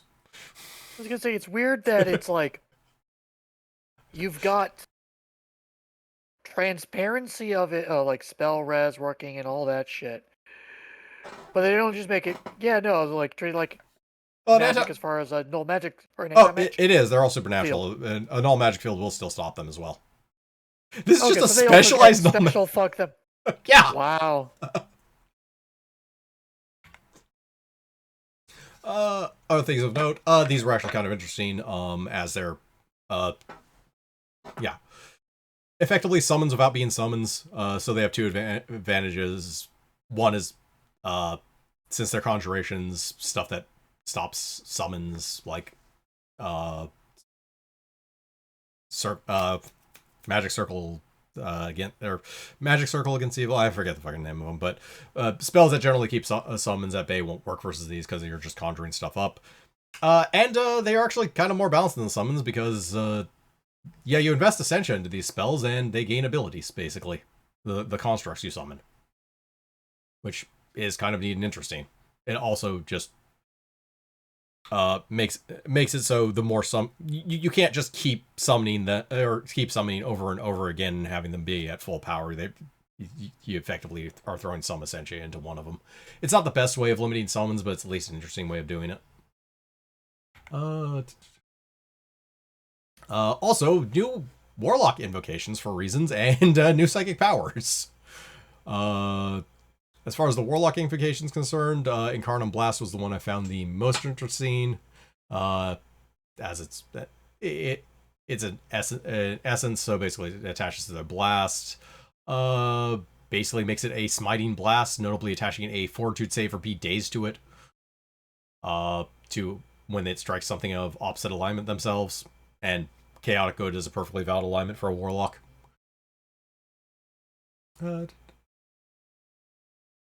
Also, they can invest Essentia into it to deal basically d6 extra damage per invested Essentia to oppose living things. So it's not bad.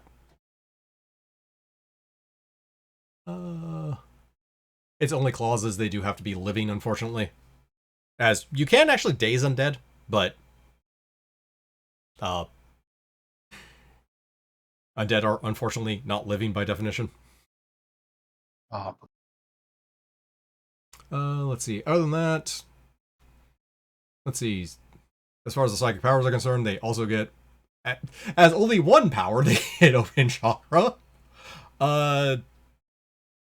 This one is actually kind of amusing when it comes to Wilder, because since this has a 24-hour duration, the Wilder's ability to basically super over channel makes it so they can actually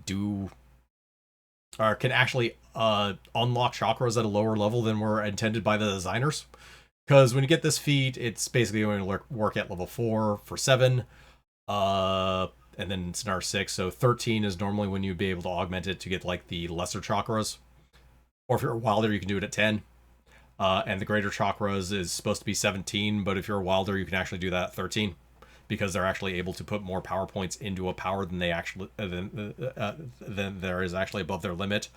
With the clause of they occasionally daze themselves for a round, which doesn't matter when you're casting a 24-hour power or using a 24-hour power.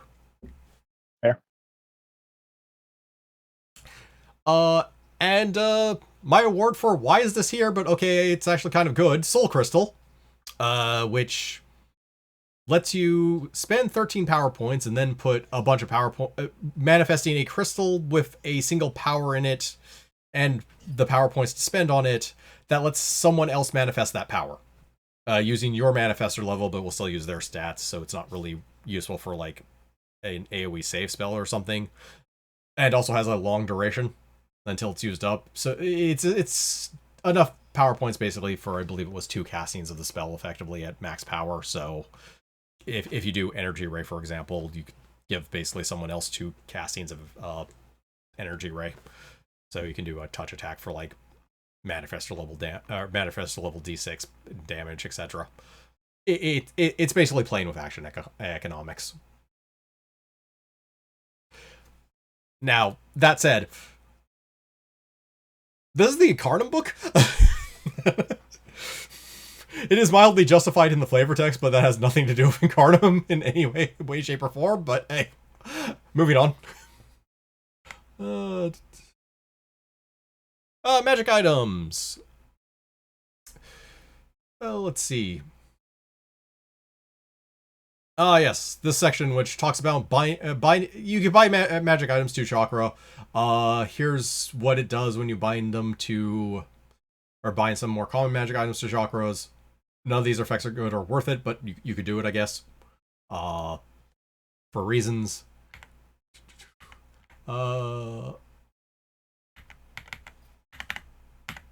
Aha!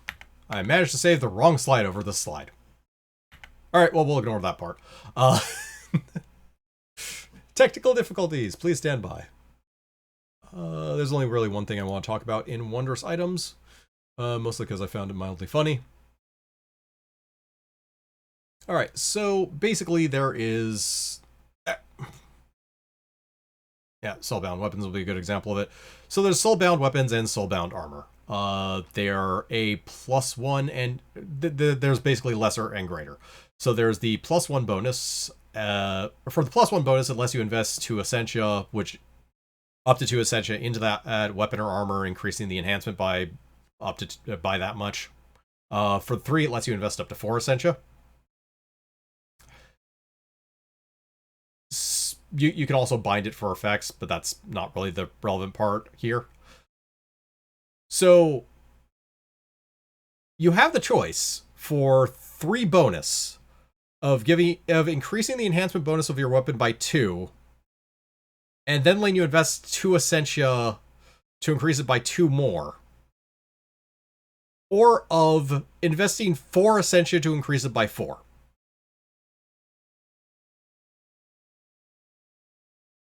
There is actually no reason ever to do the greater one.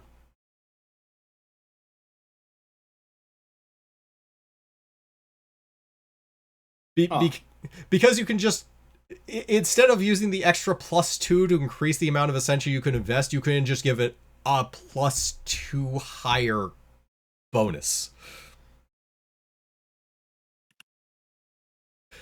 And not have to invest the Essentia for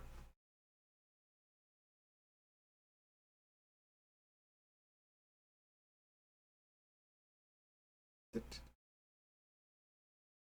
Beyond that, the magic items were kind of interesting, but not all that interesting, so we won't worry about it. I don't know how I fucked this one up, but let's move on from there.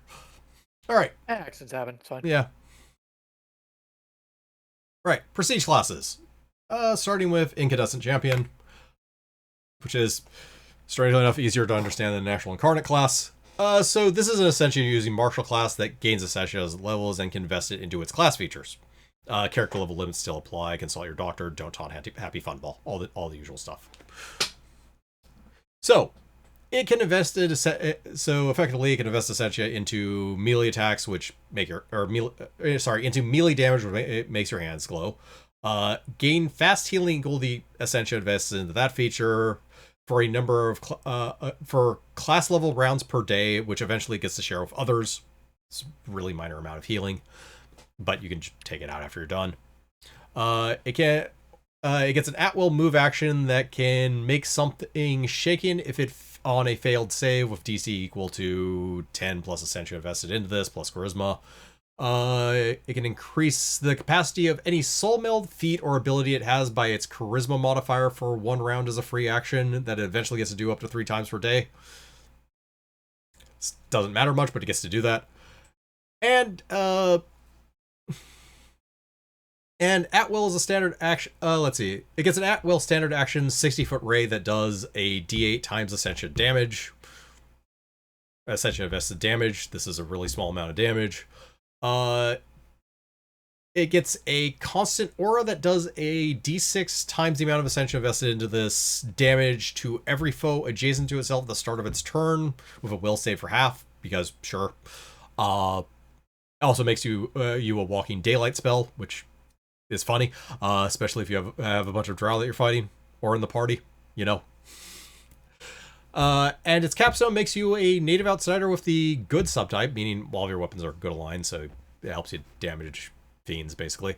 And lets you once per day as a standard action become a ball of energy for your charisma modifier in rounds, making you incorporeal with a perfect fly speed of 60 feet, but also making you unable to attack, cast spells, or use abilities. You can invest in that aura and just kind of annoy people, I guess. All right, so the best thing here by far is that damage aura, but you'll be level 14 minimum before you get it. The plus Ascension to melee damage is kind of a good start, but there's a lot of mediocre to bad abilities between that and the aura. And not helping this is it has a medium attack bonus on what is kind of clearly something that wants to be a martial class. Not the biggest of deal breakers, but not great either.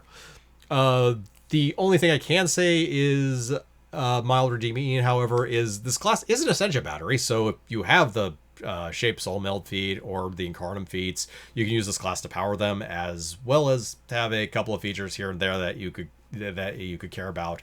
And that's about all I came up with this one. It's not awful, but it's not anything inspiring either.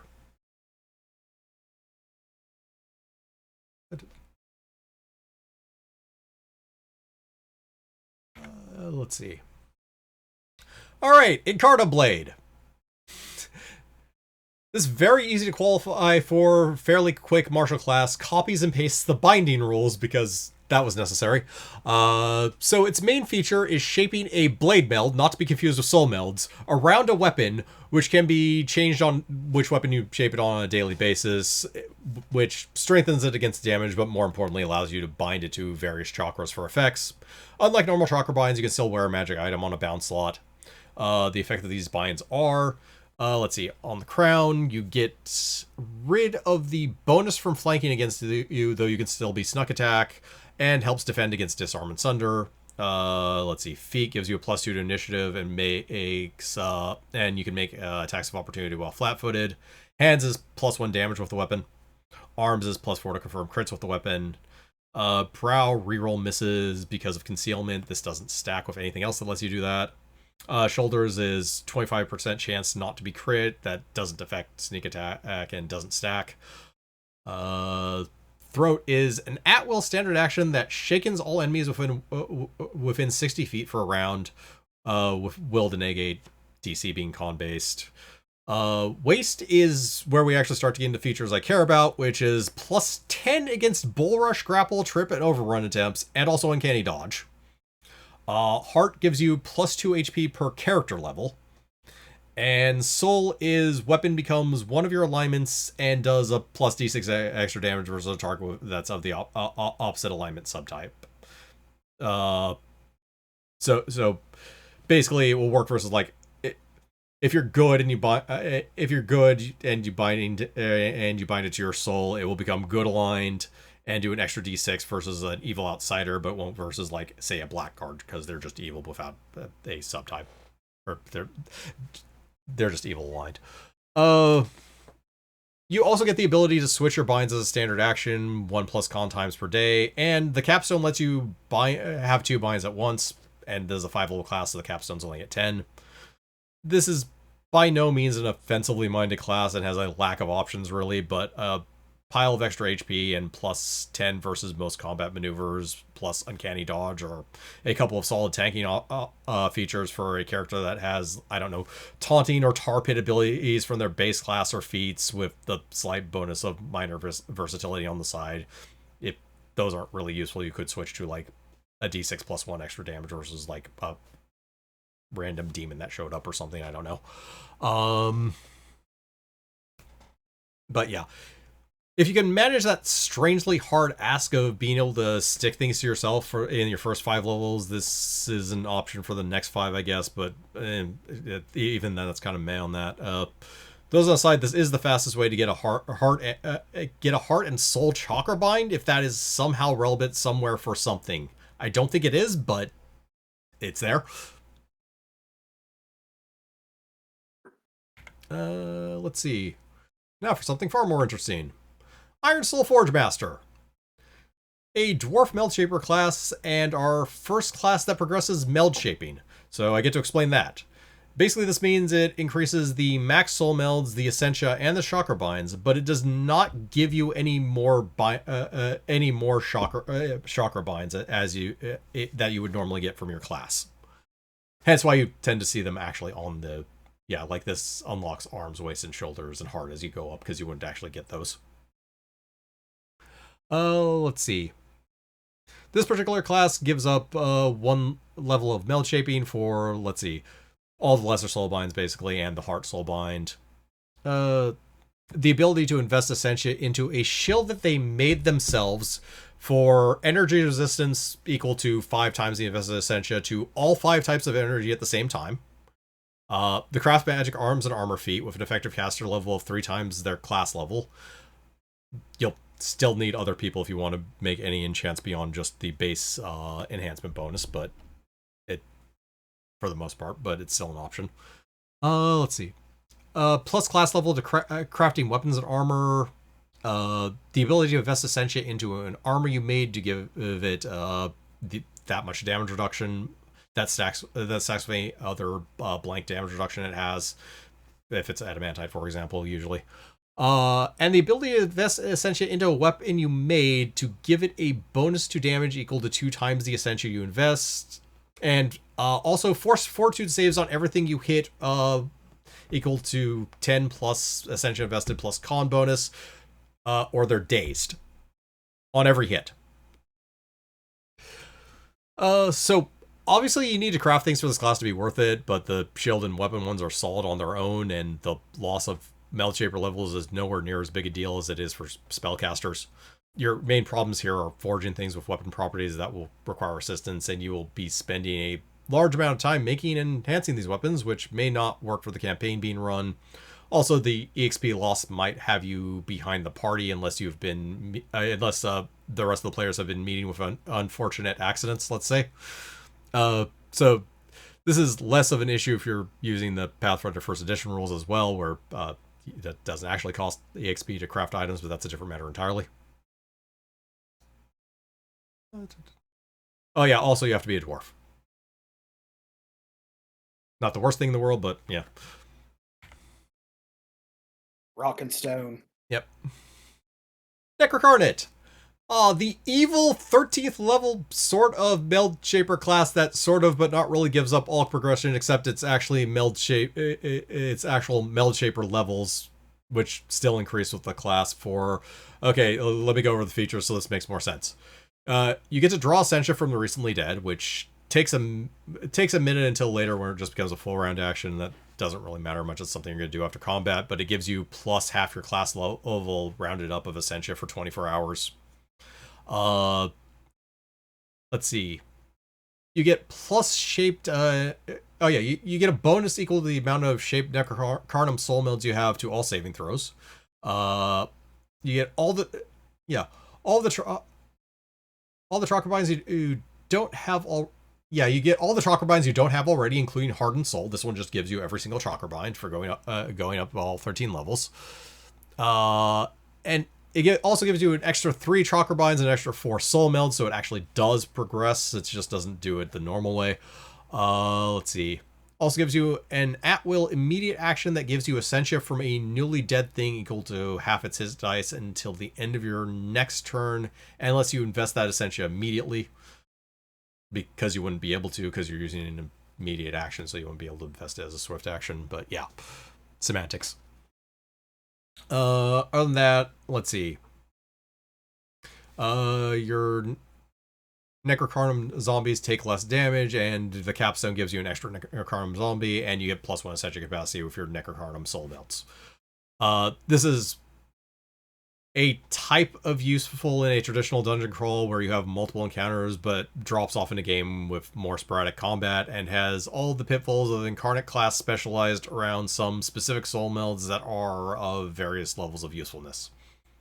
Also, you have to be evil, so this doesn't exactly gel with a lot of parties. Especially if you're playing Incarnum up to the extremes of alignment that it generally kind of thinks it should be. Alright, now into the fairly interesting prestige classes, because, yeah, we get more than a few hybrids. So, Sapphire Hierarch, a dedicated to law Meld Shaper / Clerk Mystic Theard style hybrid class that gets full progression in both, and, let's see. Also, as an aside, the ability to cast Commune as a spell-like ability to talk to the Sapphire Eidolon, but you still pay the XP cost for this ability that you can use 3 times the level until max, where you can use it becomes once per month. And by that I mean you'll never use this ability, but it's there. Let's see. They also get Smite Chaos that they can eventually do 4 times per day. DR Adamantite that eventually grows to 3. 25% chance to negate a crit or sneak attack that eventually grows to 50%, and Timeless Body. Really, you're here because it's a hybrid Meld Shaper Divine Caster. Everything on top of the hybrid corruption is gravy, and more importantly, you only actually, to qualify for this class, you only actually need 1 level of Meld Shaper. If you take a Shaped Soul Meld feat and another one to make sure you have 3 Essentia, meaning that you can actually start this class at level 5 and have a clerk that loses a small amount of attack bonus, HP, fort save, and like 1 caster level for 11 levels of Meld Shaping. But you won't be able to do any binds unless you take them as a feat, and honestly, if you want to do Totemist and not Incarnate, you'll still want to get that 2nd level so you can bind to his own chakra. But yeah, it's not a bad class, actually. Mainly because you just give up so little from the casting side. Let's see. Soulcaster. Meld Shaper Arcanum hybrid class that also gets, let's see, The ability to invest a number of spells equal to your class level with a single point of Essentia when you shape your soul melds. This increases their DC and caster level by 1, and you get that Essentia back when you cast that spell. The least and eventually... they also get the least and lesser chakra binds. The ability to invest 2 points in each of your spells. And the capstone that lets you give up spells to gain spell level Essentia for 1 round as a free action. Let's see. This one's hard to cheat around since you actually need to have 1 chakra bind in order to qualify, so you have to wait until 7th level to start this class if you want to only take 1 level in Meld Shaper class and use feats in order to do it that way. On the bright side, you actually get binds with this one, so you don't have to take bind feats in order to use them like you would with Hierarch. And yeah, in general, it's pretty functional. For a couple levels of spell casting, it works pretty well, and if you're trying to make a melee wizard, you could easily do Totemus. Yeah. Behold, Princess Zelda trying to summon the light arrows from Ocarina of Time. Yep.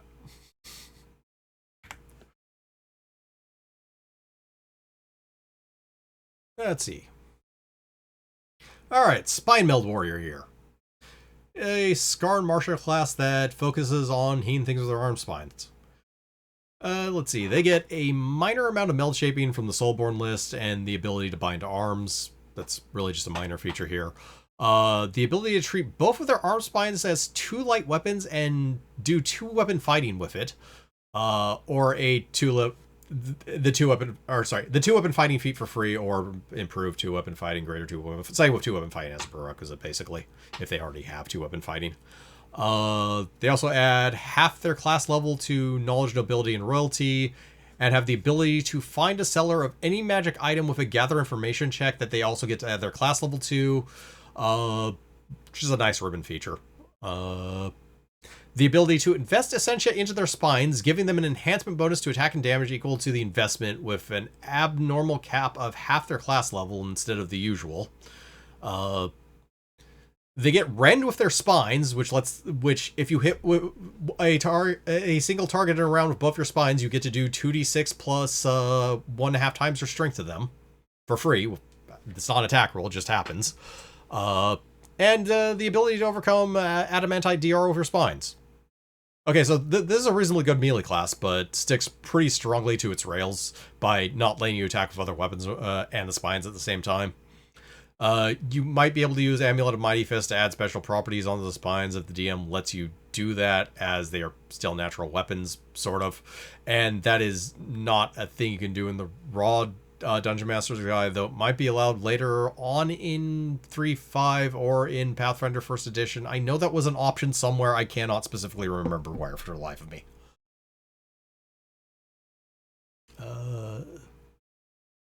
But all the same, they actually save a lot of money on magic items in comparison to most dual wielders, because they can just invest into spines, or invest Essentia into spines, and basically use that as their magic item effectively. It's not as good because they don't have properties, but it's just straight enhancement bonus, but at least it's a thing. Totem Rager. Yeah, Totem Razor. I'm renaming the class.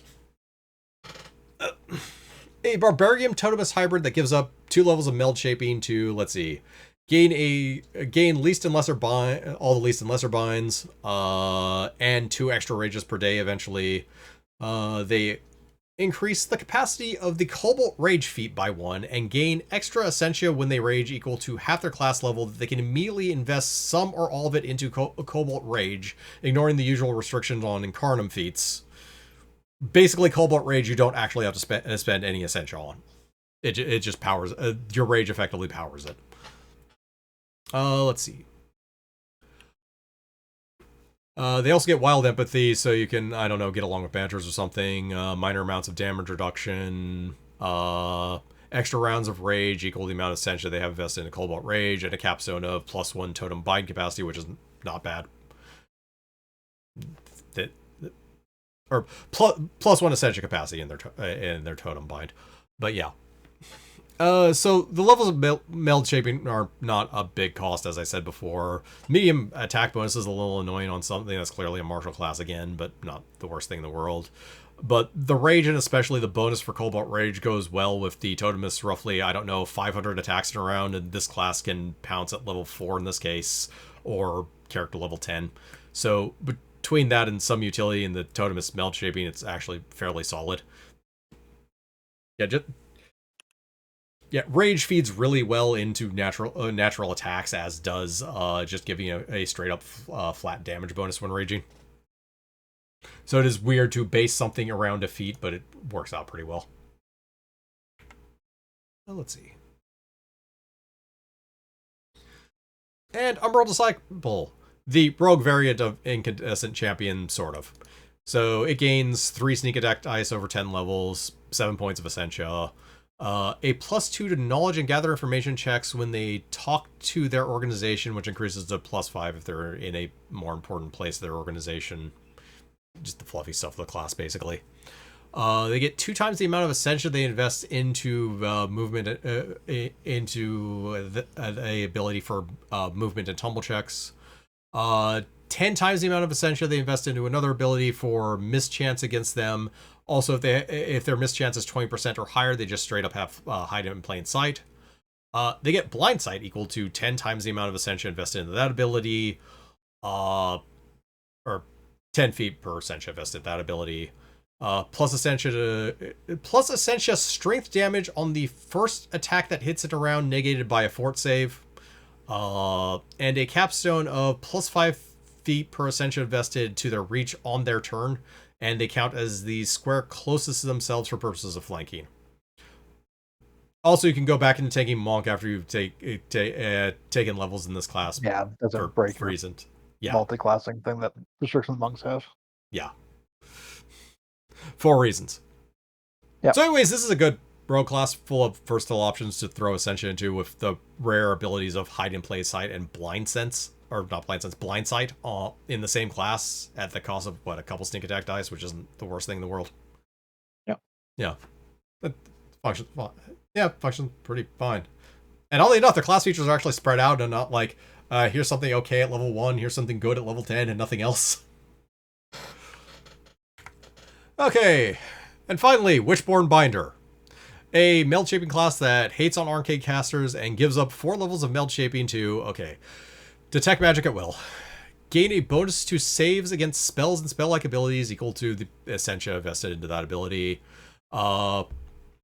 Withdraw 500 times class level from the Royal Treasury once per level until their cap, at which point they can do it once a year. An at-will standard action that is a 30-foot range touch attack that does a target dispel with caster level equal to your meld shaper level, with a bonus of Essentia invested into this. 2 instances of +1 Essentia, just because.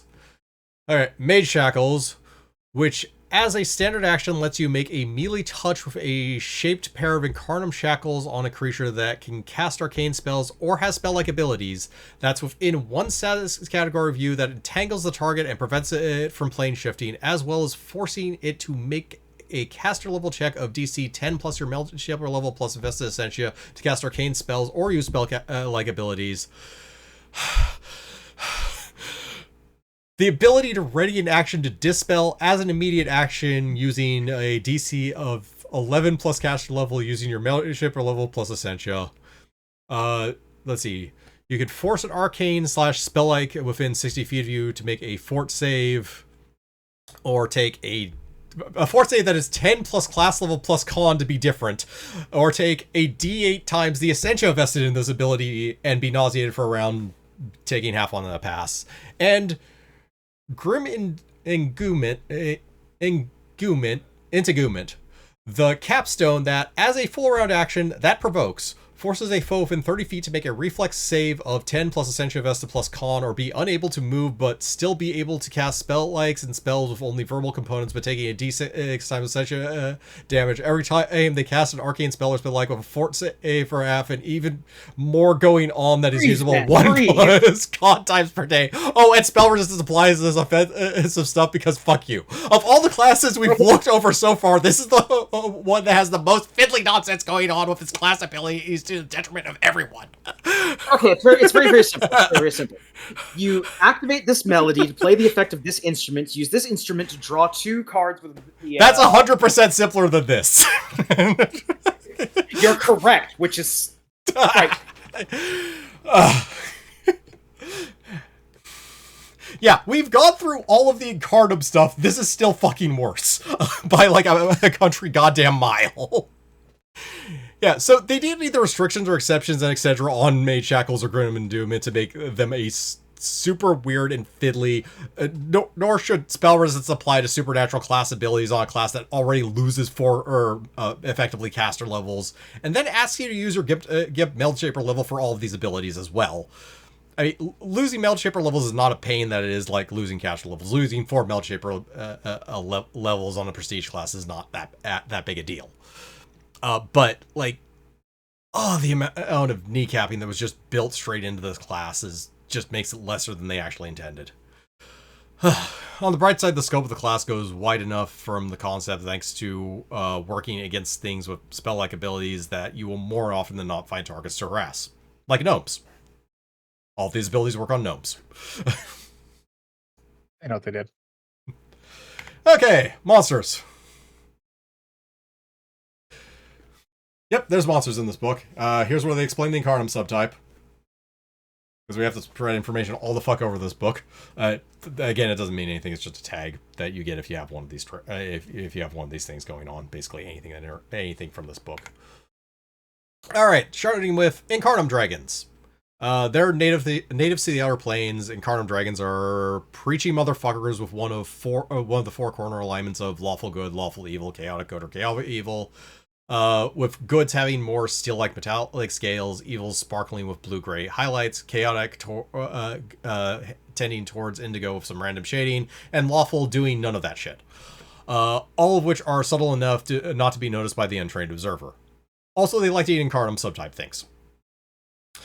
Let's see. In any case, they have an Essentia Breath, they shape and bind Soulborn Soul Melds and Chomp Soul Melds with their bite attack, as well as the usual dragon stuff.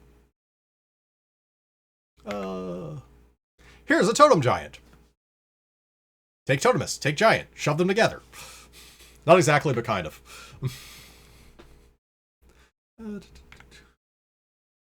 Incarnum Golem, because everyone has to have a golem.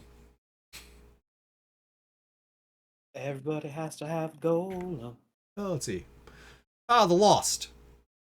So basically, there are bad soul fragments that run around, which will sometimes run into someone who's having a negative emotional statement that matches that fragment, and it turns them into a violent loon. There's a template, basically. The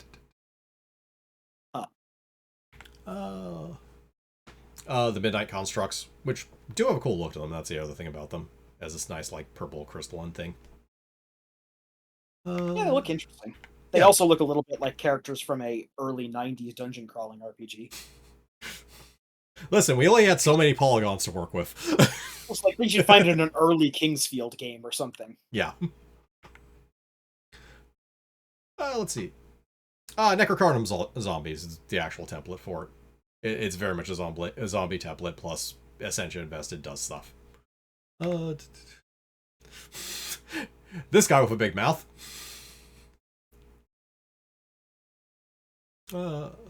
Big Mouth Steve. Yep. This here because the picture amused me. There's not really much else to it. Also, these things wander around the Grey Waste of Hades just to make it that much worse. That looks like a Ghostbusters monster. It really does.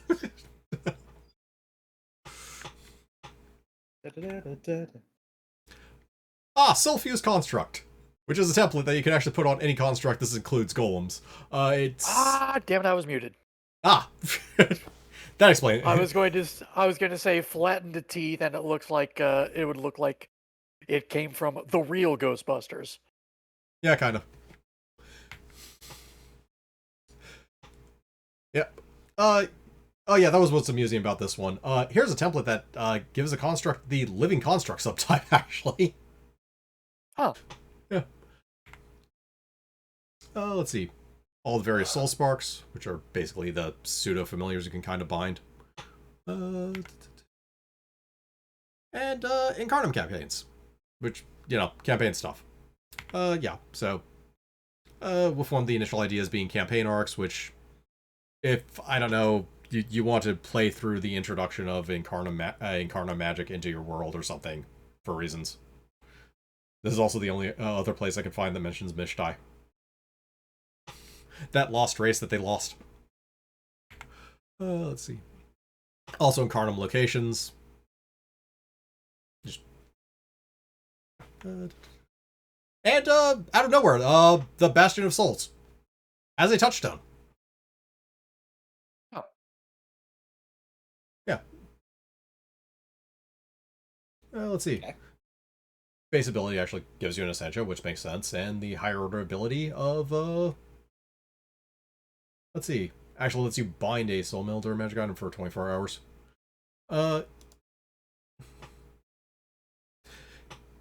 Yeah, the Bastion of... it's notable that the Bastion of Souls predates this book by a significant margin. It's from the Bastion of Broken Souls. We talked about when we talked briefly about Ashdown. Yep. But that was another video, and they might not have watched that.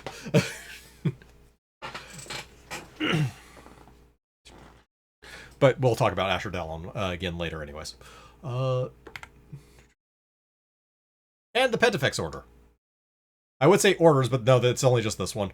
But basically, this is an organization of Incarnum police dedicating to stopping Cobra, a ruthless terrorist organization determined to rule the world.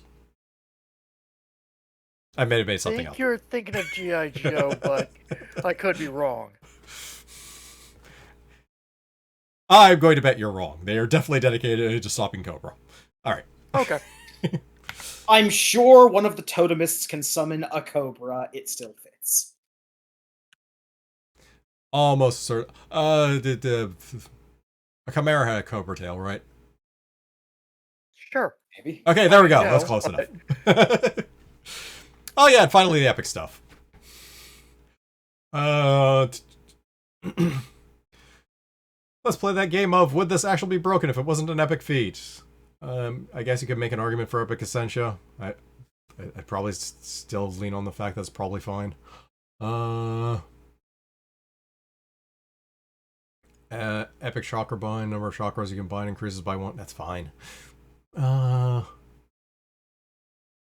Oh no, you can bind to harder soul. Yeah, who cares? Rapid meld shaping. Again, who cares?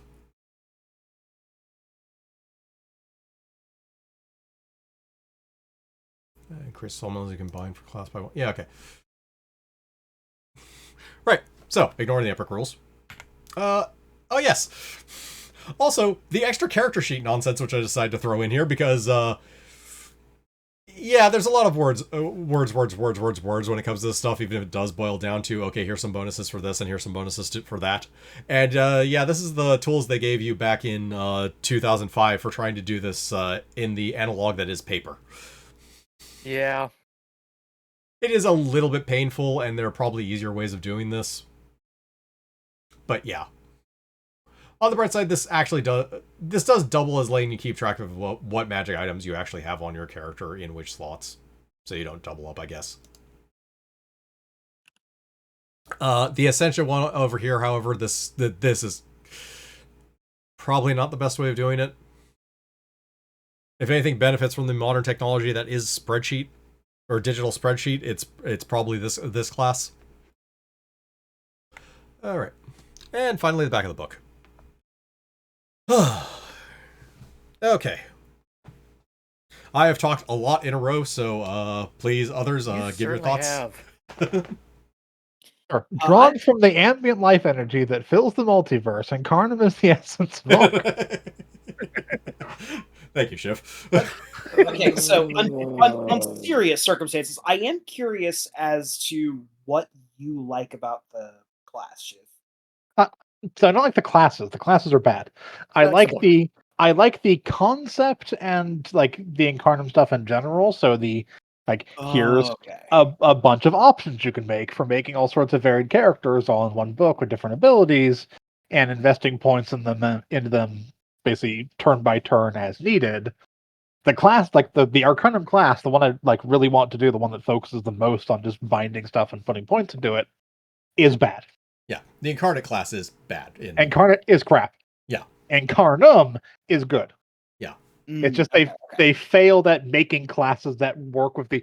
They made a interesting system, then failed at making classes to use it. Yeah. I will. I think it's like Totem. Totemus is fine. Yeah, Totemus is fine. Okay. I was gonna say I would make an argument that Totemus is perfectly fine. Like Totemus works, and it's also using entirely its own set of stuff anyways, and really just it gets around the issue of really this is a class that's supposed to be at a certain point attacking, but has a shitty base attack bonus that Incarnate has by having like a medium base attack bonus and just having a bazillion natural attacks. Yeah, Incarnate suffers from oddly enough, it suffers from not being top-down designed, which is almost the opposite of what happens in 3.5. Because they didn't really have... It's pretty clear the designer didn't really have any strong concept, because they basically based it on the 4 alignments of lawful, chaotic, good, and evil, and like being an extremist in those alignments. But if you look at all the soul melds, they're just kind of like items, and themes sort of like that, so it didn't really run with that concept. Like, if I was to redesign the class, I would actually even just kind of pull the idea from Totemist in a different way and just design it basically around the literal outsiders of those alignments. So like design it around like the around fiends, celestials, the Slad, and fucking inevitables, since we don't technically have Modrons in 3.5. Although realistically, now that I think about it, I'd probably design around Modrons anyways, and because screw it, why not? Use this book to reintroduce Modrons. God damn it! But yeah, design around Modrons. Yeah, but design around them and actually like kind of based on their spell-like abilities, or the idea of doing spell-like abilities with these mantles and just giving them like kind of nice at-will spell-like abilities. Because if you're going to do something that has a bad base attack bonus, you're generally going to want to do things that aren't direct attacks. Yeah. And Incarnum feels like it feels the chassis is entirely built as a spellcaster's chassis, practically. I think they have a D6 hit die, but everything else is basically like they have 1 good save, they have 2+ int skills. It's clear that somebody decided that this should be a spellcaster when they put together the base chassis, but everything else in the class leans towards I'm supposed to do melee damage, which makes no sense. Or at least to me, it seems like this book is the worst. Well, it's 2 things. Number 1, kind of 2 separate directions. Number 1, this is the worst of the unchecked 3.5 bloat. It's an example of the worst kind of bloat. It's a idea that someone had that had legs, like Shiv said, the idea of being able to summon like various pieces of bio equipment to enhance yourself and to adapt to a given situation, so you can always be at least somewhat ready for a threat. That's a cool concept. Listening to this listening to the descriptions of these classes, more so than anything else in 3.5, triggered my ADHD. Like, there was a point where it just slid into pure, like, Peanuts adult speak when you were going over some of those classes. Yeah. And that's not a slight on you, Vince. You know this stuff, and every other book you've been able to present this in a, intelligent and thoughtful out way. Hashtag watch our other stuff. But just for this one, it just seems like a mess. It's really not that complicated, honestly. No, it's entirely new system. Whereas, like, you already knew how D&D works, so we're going over stuff like the player's handbook. You're not going to be confused by it because you already have a base understanding of how classes work, what spells are, that kind of stuff. View this as like a player's handbook for someone who has never played D&D, where basic stuff like spell casting and first level, second level, third level spells, etc., are going to be that same kind of just gobbledygook to someone who has no experience of D&D whatsoever. And that's kind of what this is for people who haven't experienced Incarnum before. So it's 3.5 for 3.5. Kind of. Not exactly, 'cause the core is still the same, but it is its own entire new system you've never seen before, basically. And honestly, if I was to throw you into the deep end and say, like, hey, you're going to run a Totemus, we're starting at level 1. Or let's go for level 2 even. Like, you could put together this class, and running it at the table would not be hard at all. It'd be a lot simpler than a spellcaster. You'd have two soul melds shaped. You just choose 2 soul melds. You'd bind one to a totem, so you're going to grab one like Corallian Arms or the or Landshark Boots. I would just recommend you grab basically, one of those. You'll have 2 totems. One of those totems will have an extra ability. Yeah, basically. And that's your class. Yeah. It's not actually hard in practice to run at all. It is a fairly simple thing to run. It is just okay. The terminology is me making up, or is basically them making up fucking words and phrases. Yeah, it is nouns. That's the biggest issue it actually has when it comes to its own presentation. And I will 100% agree with that. But yeah, as far as the system itself is, I very often, when making D&D classes, this book is literally a bucket of Lego bricks, quite simply, because it is very easy to just take pieces from it. The feats let you just grab any soul meld in the book, and technically there's the binds. The binds aren't anywhere near as worth it and come at much higher levels, but the base soul melds tend to be worth it. There's a better human race effectively that trades out the skill point per level for an Essentia, and you still get the bonus feat. So you get so like that plus the 6th level feat that gives you 2 extra, basically powers that ability all the way through level 16 without having to take more than 2 feats for that soul meld. There's stuff you can do with this, is what I'm trying to get at, and a decent amount of it. And then there's all the Incarnum feats, a decent chunk of which are worth it if some in one way or another. Like, here's toughness, except you get here's toughness, except it's not toughness, and you get an Essentia that you can invest into a different feat that you care about. Stuff like that. It has a bunch of little pieces that you can use here and there, and you don't technically have to use all of it. Also, I like Totemus. That's a completely different aside. I like being able to charge something and make like 8 attacks.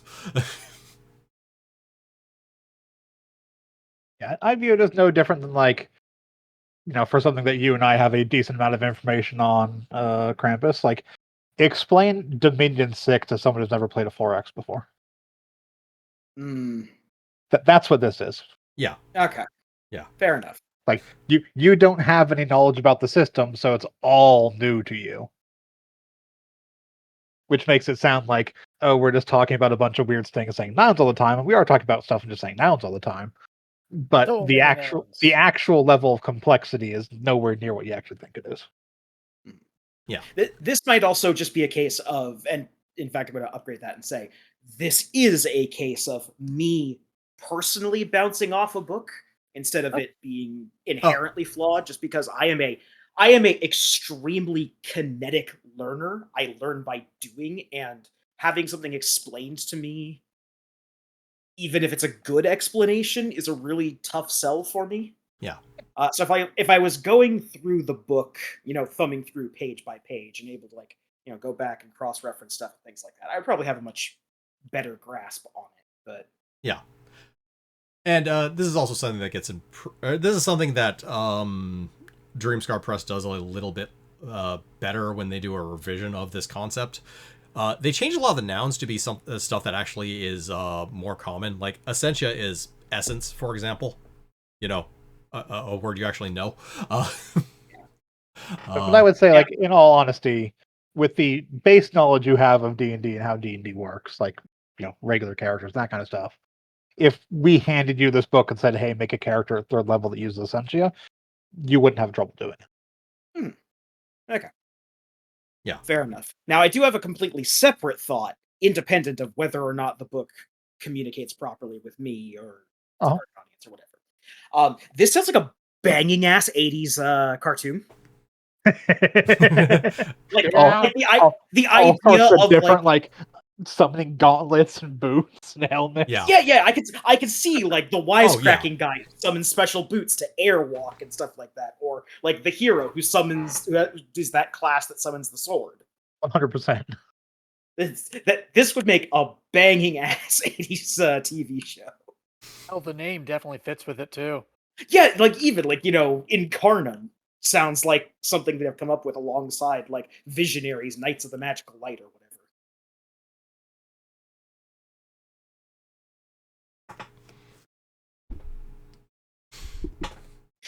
That's most of my thoughts on it. Yeah.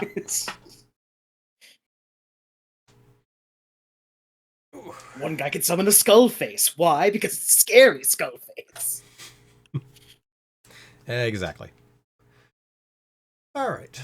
Let's see. What time is it? It's 11:30. It is 11:30. It's I have one more thing. It's not going to take very long, so we will be right back. Because it's a little tangent thing that amused me. Okay.